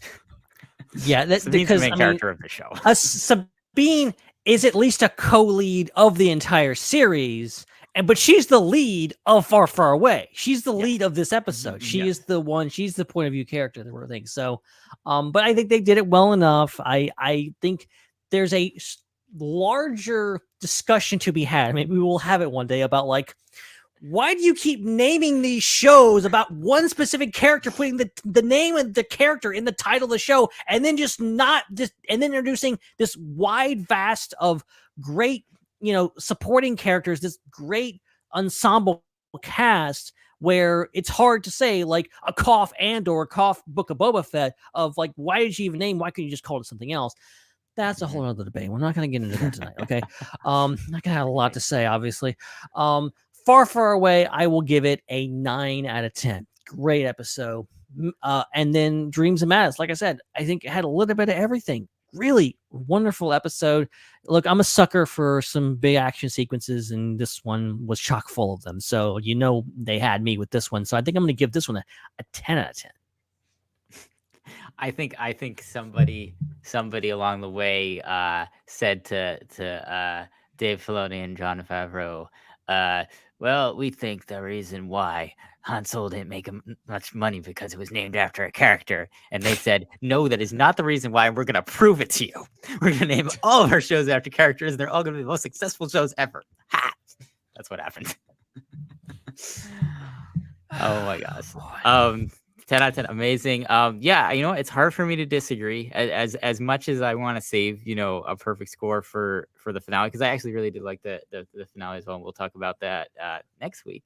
I think you're right. The show really kind of got to its point of, peak early in these episodes. I feel like it was kind of like a 3-part finale almost, and these were the first 2 parts, and it was all really amazing. So I gotta agree, 10 out of 10. There's nothing I really would change about these episodes. They were paced amazing.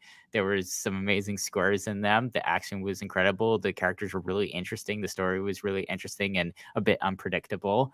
And it set the scene really well for what comes next, and making us just really antsy to see what happens next with these characters moving forward. And that's what you would hope for in an episodic show that goes on like that. So 10 out of 10. Fantastic. Yeah. I mean, it's also nice not to dog on any of the other shows, but it's like it was nice to like you building up to the finale of the show, where some of the other shows were just like, oh, this is the last episode, guys, like here you go. And you're like, oh, okay, I guess we're good with that. Okay. Where it was like, this is like you're slowly building up to like the finale. This is the first show I've felt that this way with. I felt like all the other shows have kind of gone up and down. And I felt like this show started kind of slow, but then ramped up. And then really, this is the point where it's like flying off the charts.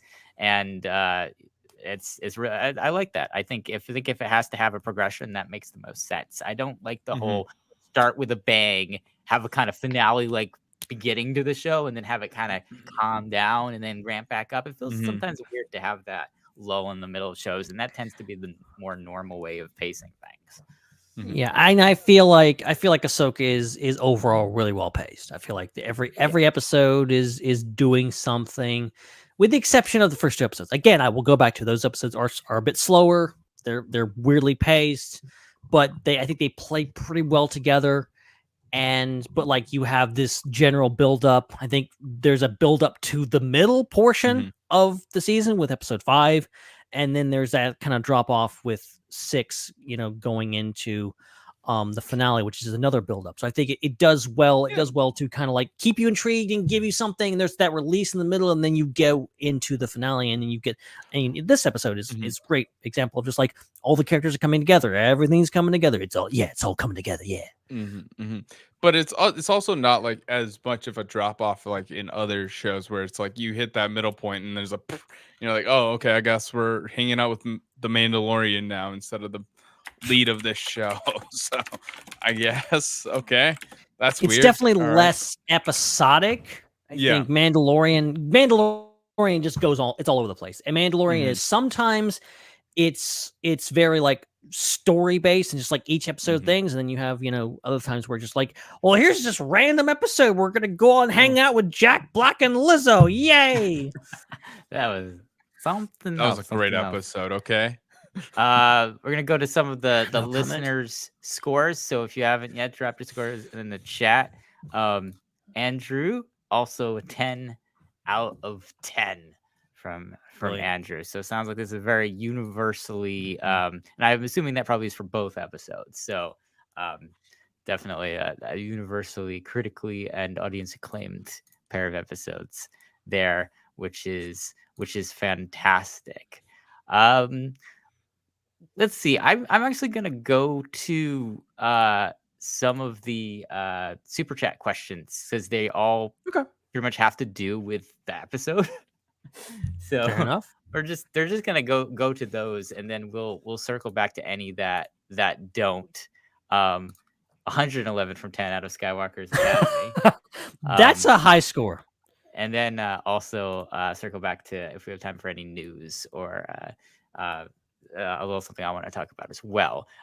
So this is first one from Joel says episode 6 gets a 1,000,000 out of 10 for me. It's everything I wanted to see since I picked up Heir to the Empire when I was a kid many years ago. So that's great to hear that someone who grew up with Thrawn and with this era is satisfied with the new canon interpretation of it, because that's something you always worry about when you translate things like that and take something off a page and put it in a show on screen. So that's awesome. Joel also mentioning that the Night Sisters appeared in the 1994 Courtship of Princess Leia as well, where they allied with an Imperial warlock named, I'm not going to pronounce it, Zinj.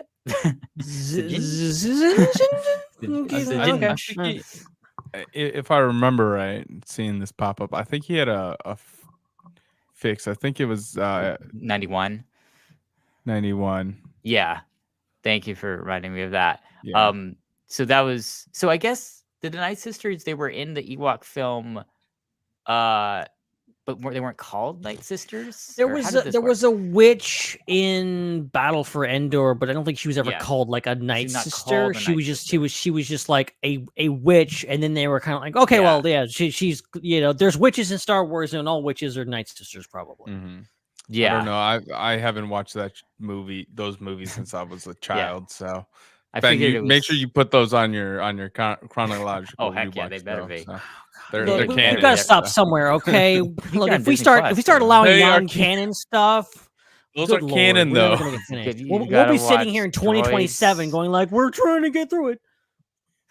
Back in trouble again. You gotta do that. Okay, Droids slaps. Droids is a great show.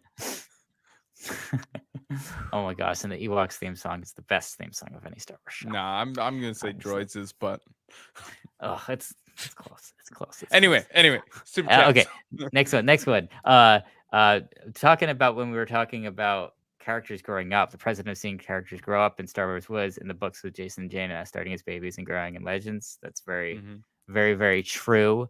He also mentioned Shin was very tempted to join her girlfriend Sabine when Ahsoka offered to help Wilfred forever. Yes, we know that Joel is a huge shipper there. Well, look, after this week, everybody is okay. Everybody's a Wolfriend shipper. It's confirmed. It's canon now. Yeah.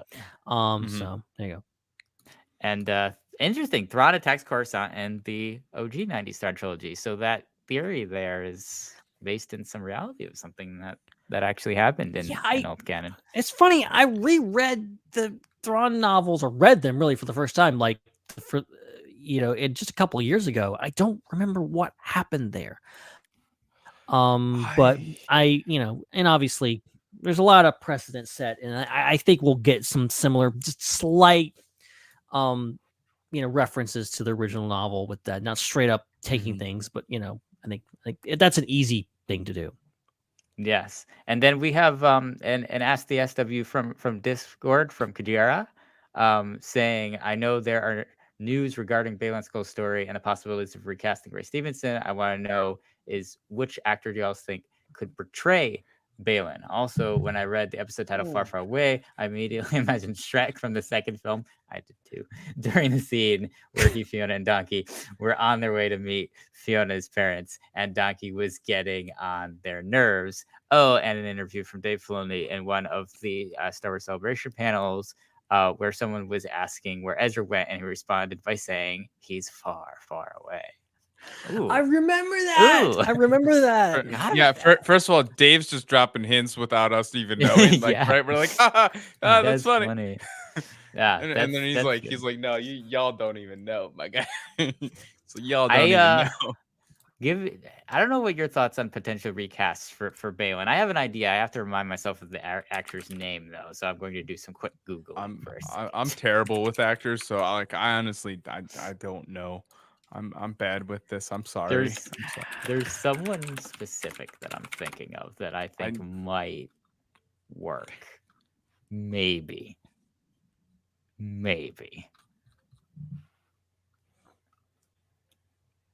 Yeah, I know there was one that was thrown around. Now I'm just cheating and going to top 10 actors who could play Baylan Skoll. And I don't know about things. Liv Schreiber was one that was been thrown around a lot. I'm not sure. He definitely looks the part. That he could definitely physically make it happen. I'm thinking Vincent Reagan. Vincent Reagan was one of the villains in the Netflix live action One Piece. Oh, yeah. I know who you're talking about. Yeah, he's got those vibes. Yeah. He's got that energy. He's a very comedian actor, but but in One Piece, he's I'll be honest, I've never heard of this person before, but I'm looking at one of the a screenshot. I think it's from One Piece, and I could see it. Because that's what I was thinking about Ray Stevenson. Because I think I had watched One Piece before Ahsoka, or I watched it around the same time that the two shows aired around the same time, I think. And I was thinking that Baylan reminded me a bit of the One Piece character. So that's interesting. Very interesting. All right, so that's I think that's all the stuff from Discord, Ben. Am I right about that? I believe so. The only other one that I will mention that I forgot to put in the notes, but I want to give him a shout out. Plagueis66 says, "Thank you, SWU, for throwing my question in about spit out my coffee all over the dog when I heard it at 5 this morning. We love making you spit out your coffee." And Jesse Bennett got a score on 2. I don't want to miss that. 9 out of 10. Again, I'm assuming for both episodes. Very nice. I was tempted, but I bumped it up. I'm like, why would I take 1 point off these episodes? I couldn't think of a good reason to, even though I do really like the next one too. Yeah, I've gotta have something logically in there that takes a point away. If I don't, I can't. 10 out of 10. Yeah, 10 out of 10 out of 10. So we might have time for a bit of news before we close out. But before that, I wanted to mention the thing that I mentioned off the top of the show about the Star Wars I want to hear about this documentary. Okay, I'm excited. I'm excited about this. So there's a documentary that you can purchase online now, that you can rent or buy online, and it's called "The Disturbance in the Force." And notably, it's produced by Kyle Newman, who is known for being instrumental in the creation of the show, that movie Fanboys, which is a movie that every Star Wars fan should watch. If you haven't, watch it tonight. It's amazing. So this is a documentary, a full feature-length documentary about the Star Wars Holiday Special, just about how it came to be, why this idea happened, and how it happened, and how it ended up the way that it ended up. And it is a really fascinating documentary. I'm not gonna spoil the whole thing for everyone. I want people to watch it. But it's really cool. I got the opportunity to see I guess what would be considered like the LA premiere screening of it at Alamo Drafthouse in downtown LA. And a few of the people behind the movie were there. Kyle was there. Bonnie Burton, who you might know, former head of StarWars.com, was there because she was in the movie, and Seth Green from Robot Chicken and Star Wars Detours was there as well, because he was in the movie as well. So it was a really fun time. It was cool to meet all of them. They did a little Q&A after that. That was pretty cool, pretty fun. And yeah, I just gotta say that whatever you could imagine would have went wrong to cause the Star Wars Holiday Special to be the Star Wars Holiday Special, you were right, and then some. It is definitely not the type of thing where one person just decided, we're just going to do this, and then they did it. It was a very complicated, very interesting process that involved a lot of people and a lot of things changing and a lot of issues, and that's how that thing came to be. Certainly. Wow. Yeah. Yeah, I'm very eager to see this, because I think we're all kind of like, okay, how did that actually happen? Because the word on the street is just like, oh yeah, well, George wasn't there and they just went off the rails. I know it's got to be more complicated than that. Yeah. And I wanted to tell one story that because one of the things that came up during the Q&A was some things that were kind of learned about the holiday special that didn't end up in the final cut of the documentary. And so one thing that was mentioned, I think this is Kyle who brought this up, was he had found out. So they explained in the documentary about how the animated part with Boba Fett came about in the Star Wars Holiday Special, and they explained the full story of that, and it's really interesting. But one part of the story that they didn't mention in the documentary that Kyle mentioned in the Q&A was George Lucas, the way that he contacted and first talked to the people at Nelvana about making that animated short was he flew them down to California, because I believe they're headquartered in Canada, and he invited them to one of his favorite American restaurants, and that restaurant was Taco Bell. So you can just imagine 1970s California, George Lucas sitting with a bunch of animators talking about, want there to be a Boba Fett cartoon in my special. Okay. You have me intrigued. Yeah. I'll definitely like rent it this weekend. Yeah. It's pretty awesome. So again, it's called The Disturbance in the Force. It's got a lot of got some high profile people in it. I've got to say, if anyone's still on the fence about this, I'm going to say one final thing about this documentary. It has some of the last footage shot with the late Gilbert Gottfried. And Gilbert Gottfried talks about his opinions of the Star Wars Holiday Special. So okay, I'm sold. All right. I figured that was. I was already sold. You didn't have to tell me that anymore. Should clinch it. That should clinch it. It was amazing. It was amazing, and hopefully one day, whatever they had to cut of that comes out as well, because I hear it was a lot.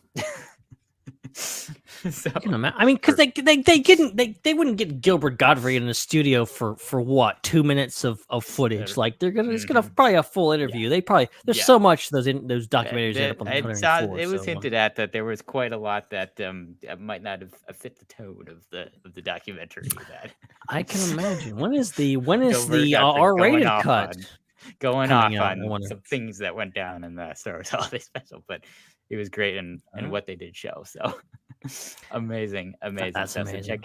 check that out. Disturbance and the Force available now on wherever you rent or buy documentaries. All right. Excellent. Definitely will. So do we have a few minutes? Do we have like let's 5 or let's 10? do some stories. Let's do some stories. Let's do. There's a couple of things that broke. It's been slow. It's been slow the past few weeks, but the past week we actually have got a few things that I think are worth talking about. The big thing was, this is actually official news. This comes from the Disney UK press site.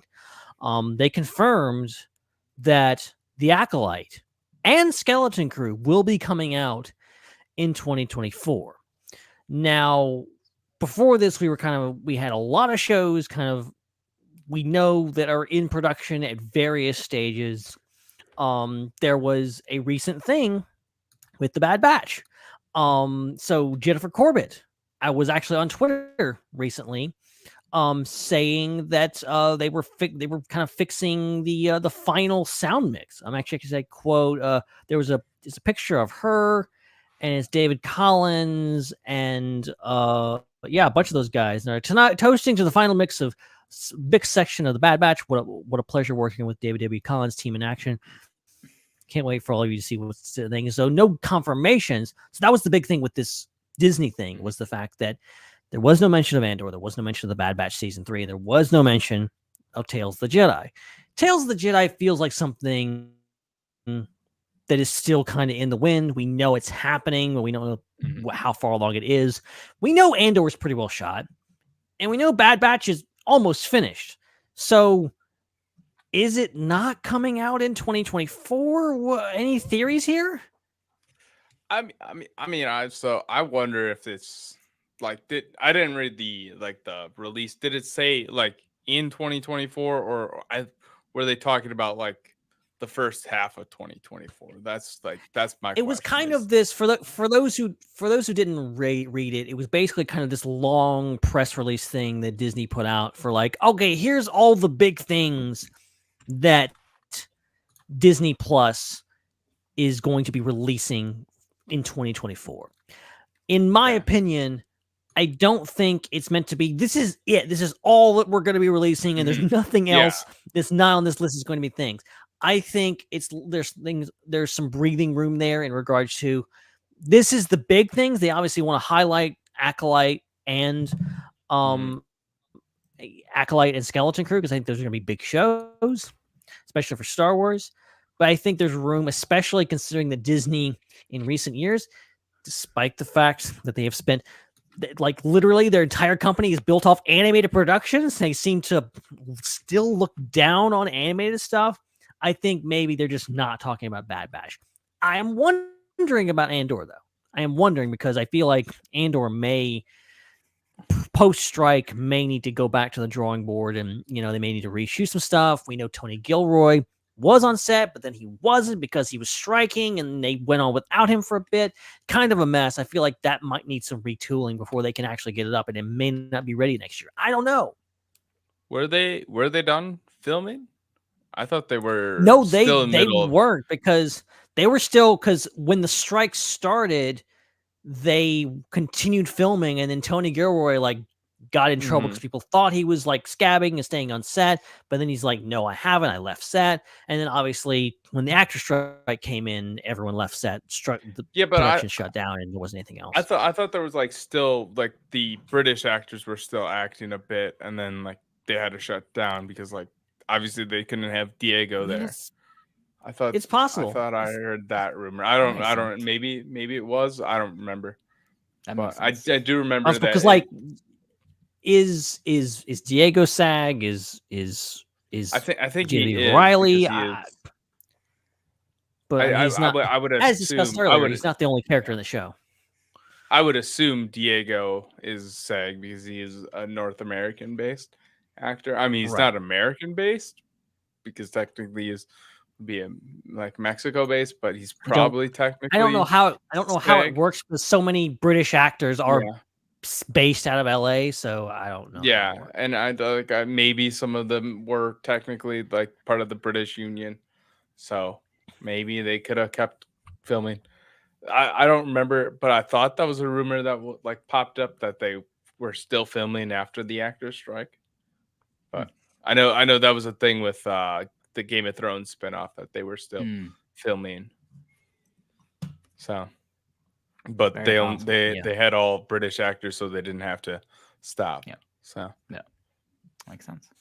It does concern me that we've had some recent comments from good old Bob Iger, who's like, we've been making too many sequels, we've been making too many of this and that.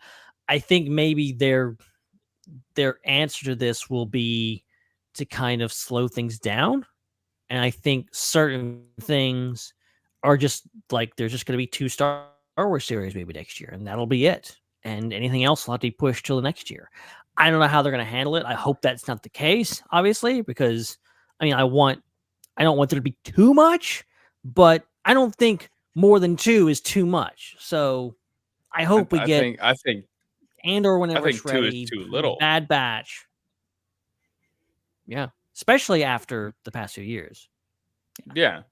Oh, for sure. I mean, if people are expecting at least 3 to 4 shows a year, I mean, like people expect that from the Marvel side, and then Marvel pumps those out. We're expecting, obviously, like the strike stopped a lot of the live action stuff in place, and not much of the animated stuff.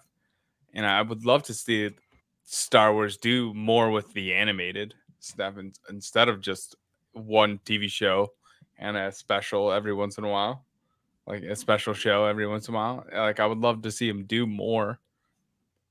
And maybe they will after Bad Batch, but I would assume the news of them wrapping like the final audio cut means Bad Batch is coming end of next year or middle of next year.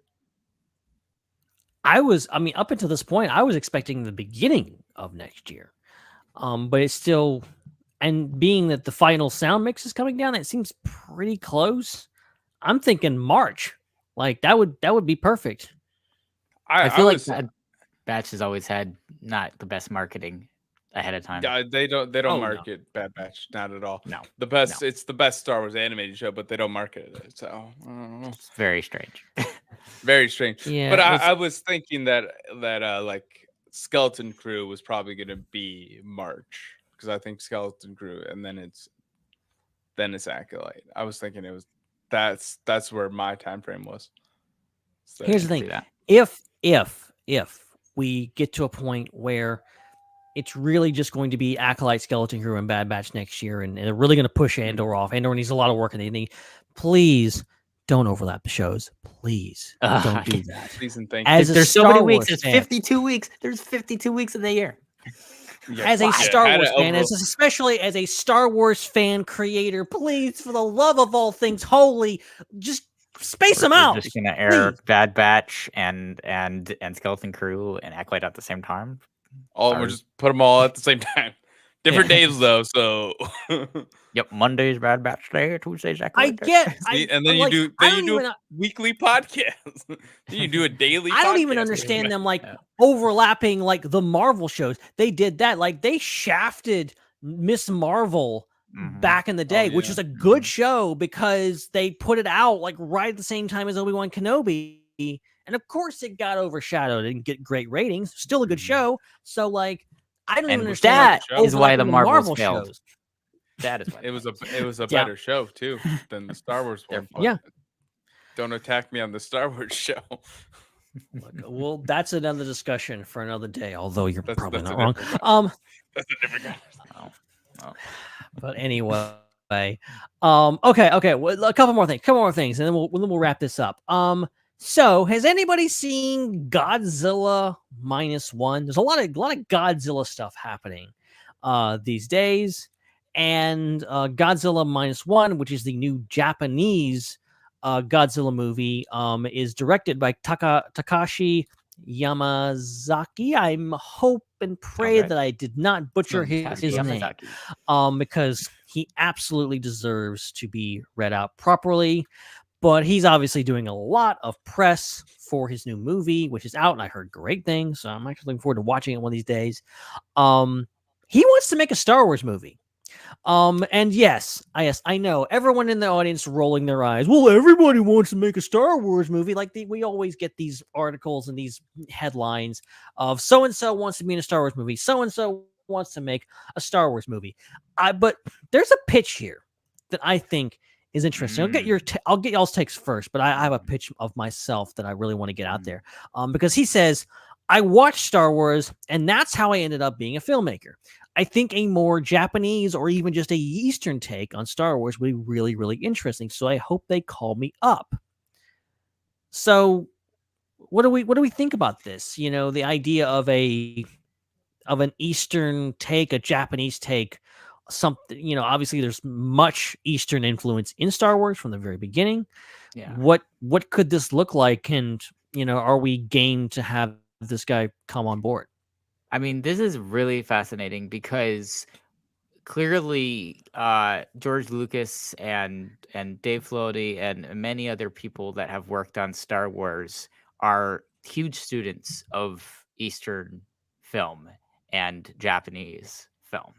And obviously the Akira Kurosawa films were very instrumental in providing some concepts for George Lucas back in the day, and many other things. And you see kind of even like the Godzilla movies. You see that in Star Wars and the Clone Wars and many other projects as well, influences from those. So what's really exciting about that is having somebody who's actually from that culture making something as an homage to that culture, rather than someone, you know, making homage to a different culture that they're not part of but just studied. I think it definitely opens up a lot more. And we've seen a little bit of this. We've seen a little bit of this with Star Wars Visions and all the Eastern studios that have made animated short films for the two seasons of Star Wars Visions, especially the first one, which was pretty much just Japanese studios. So I think the success of Visions, in my opinion, I love both seasons of it and can't wait for the third. And then also just the fact that Star Wars has successfully incorporated so many elements of Japanese and Eastern storytelling, I think just suggests that this would be like a home run move for them to have a Japanese director for a Star Wars project. And that very much sounds like a writer-director situation too, since he's got these ideas for the story. I love this idea. I mean, like, obviously the film's very successful. Like, I'm not a monster movie guy, so like people are loving it. The trailer looked awesome.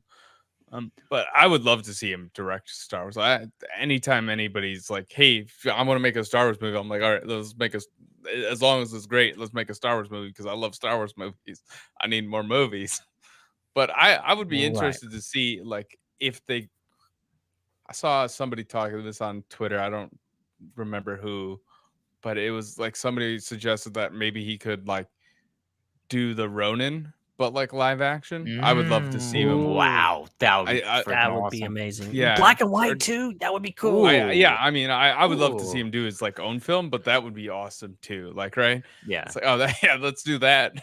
But it's also like, could Visions not just be animation? Could it be a live action film? Could it be something that is not that's true canon? Could it be, or does it have to be something that's like, oh hey, no, this takes place in the Star Wars universe that we know it's canon, it's this. Could it be something like, hey, I have this idea for a Star Wars show or this Star Wars movie that's not going to fit the Star Wars universe, but it's a great idea, I hope you love it. Can it fall under the Visions banner or something else, sort of like that, where it is this either short film or feature length film but in live action. Star Wars live action short films need to be a thing. Sorry. I mean, it is already it's already a thing. I mean, just not in an anthological way. Not a official way. I mean, like fan films are killing it with Star Wars. So it's like there's Star Wars short films. It's just made by fans. It's not actually like a made by with any backing on it. But I would love to see Star Wars do like an hour special of live action. And animation. I need animated movies too.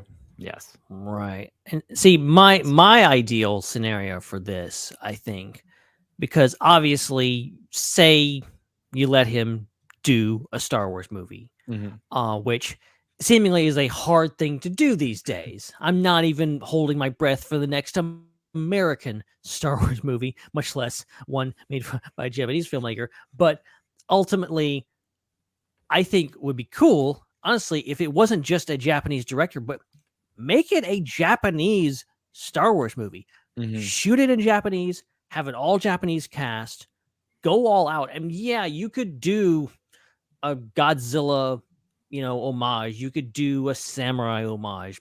That stuff's already been played out in Star Wars. But also, I would really love to see what do modern filmmakers in Japan want to do. What kind of movie would a modern Japanese filmmaker make?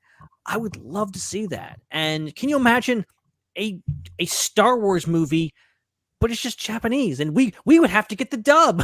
us English speakers, we would have to get the dub version, and like that would be so fascinating. So I'm good with anything. I do hope they really reach out. I think that would be something that would be like, okay, that's out of the box thinking. That's not just like hiring the latest big, action director to direct your movie. It's like doing something actually interesting. And calling back to the roots of Star Wars, which is so much of Japanese culture to this day. I was just talking last week about a Boken Jedi, which is said in these episodes is a reference to Japanese wooden swords that are called Boken swords. Like that's a thing. It's things. And then there's all kinds of there's several other, I think, Japanese words that are kind of worked into Ahsoka. So it's all there. I just gotta pick it up on it. Yeah. That'd be amazing. Okay, one more thing. And I got a question for you guys on this one. So Seasons of the Force, which is something I actually haven't been to, or I can't remember, to be honest. It's returning to Disneyland. This has been a quiet way for quite a few years. It's where they turn Space Mountain into Hyperspace Mountain. They kind of turned the whole thing into Star Wars land. I think maybe the last time they did this was before Galaxy's Edge. So now that is returning. April 5th to June 2nd will be the new return of Seasons of the Force at Disneyland specifically. But for all the Disney parks, they also have established that, quote, new adventures will be added to Star Tours in 2024, which is really cool. For one, I'm glad because there was rumors that they were going to shut down Star Tours because of Galaxy's Edge, and I would go to Disney and riot if they did that. But number two, this shows that they're continuing to support Star Tours. But this is assuming that we're going to get at least one new planet added to Star Tours. What could it be? Is it going to be something from Ahsoka? Is it going to be something from Mandalorian? Because they haven't updated it since Rise of Skywalker. Any ideas? I think it's got to be the Mandalorian. I mean, they're sort of trying to find ways to incorporate that more into the parks in Galaxy's Edge to begin with. So I would be very shocked if it wasn't that. I mean, I would assume Navarro. That, like, when you said like new adventures, if it's got to be something new, I'm assuming Navarro, because Navarro is such a big thing of the Mandalorian. The Mandalorian is huge, right? I mean, obviously the last season didn't hit a lot for everybody, but it's a huge show for Star Wars. Like, I mean, they added in Disneyland, they added Mando and Grogu walking around. They added Boba Fett and Fennec Shand. They added Hera and Ahsoka. Like they're obviously like seeing these shows succeed, and they're adding these characters to their park. So it would make sense to use something from that era of, and what are you gonna use? Use the most popular show, the planet that like started. That's your most popular show is somewhat based on is Navarro. So you fly around Navarro's fields of lava. So I like that idea. I like that idea a lot, but I'm going to throw two answers at you really quick. I'm going to throw my two picks here. Number one, I think, yes, Mandalorian, but it'll actually be Mandalore. It'll be specifically the Battle of Mandalore. Yeah, I can see that. Where, and see, you could include all the flying Mandalorians. You could have cameos from Grogu and Din Djarin and Bo-Katan, and maybe you land on the platform and you got to fight off Moff Gideon or something like that, and there's a whole thing there. I think that's thing, because with each Star Tours thing, there's kind of has to be like you're dropped into the middle of action and something's happening, and they have to go through certain things. The second one, I think we're going to get CTOS. I think we're going to get from Ahsoka. I think we're going to get a Purgle scene. I think we're going to get flying. You're going to fly with the Purgle that would be in cool. Star Tours. Interesting. That's my idea. That would be pretty cool. That would be pretty cool.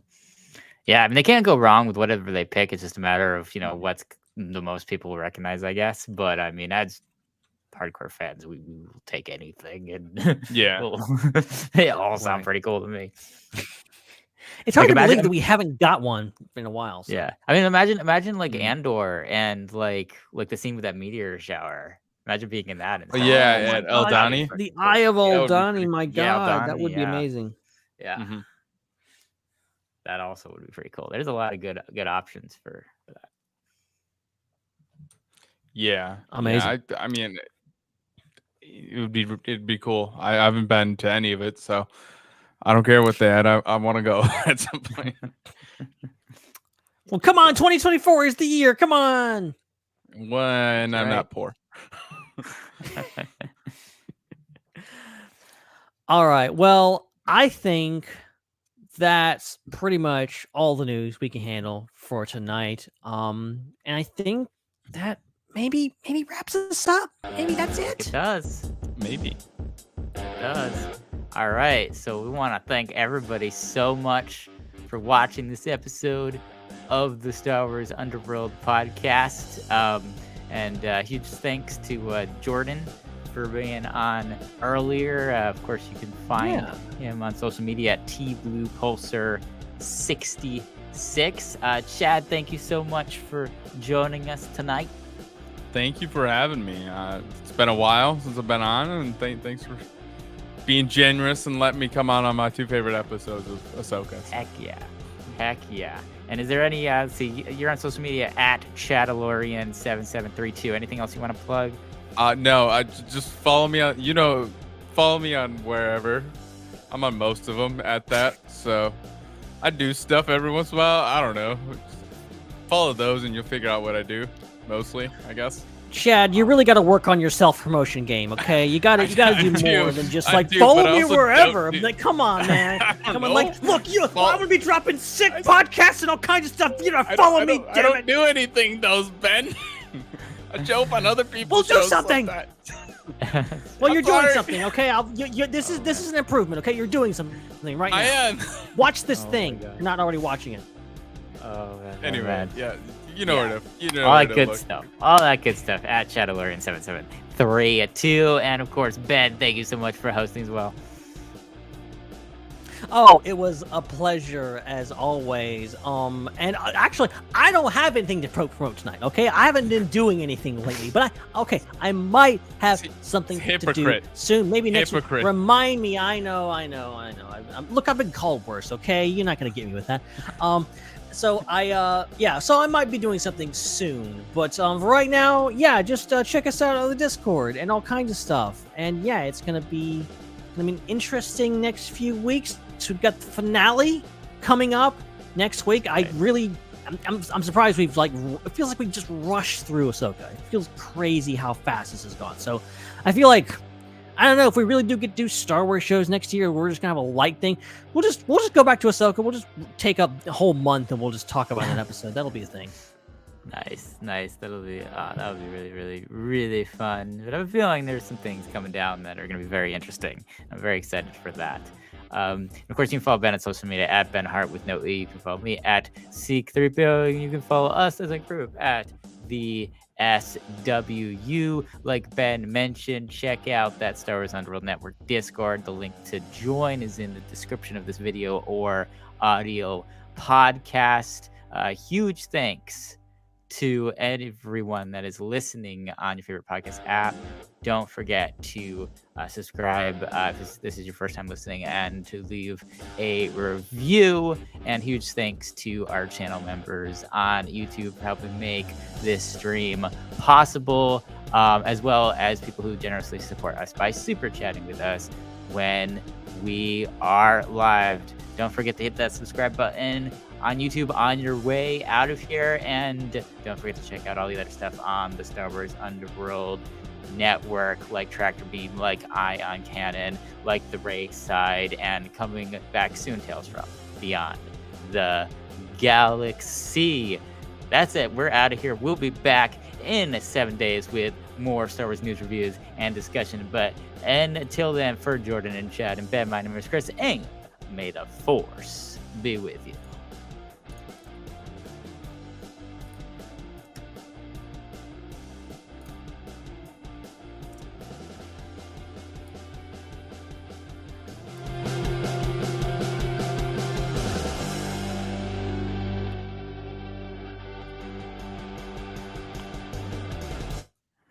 It's a wrap.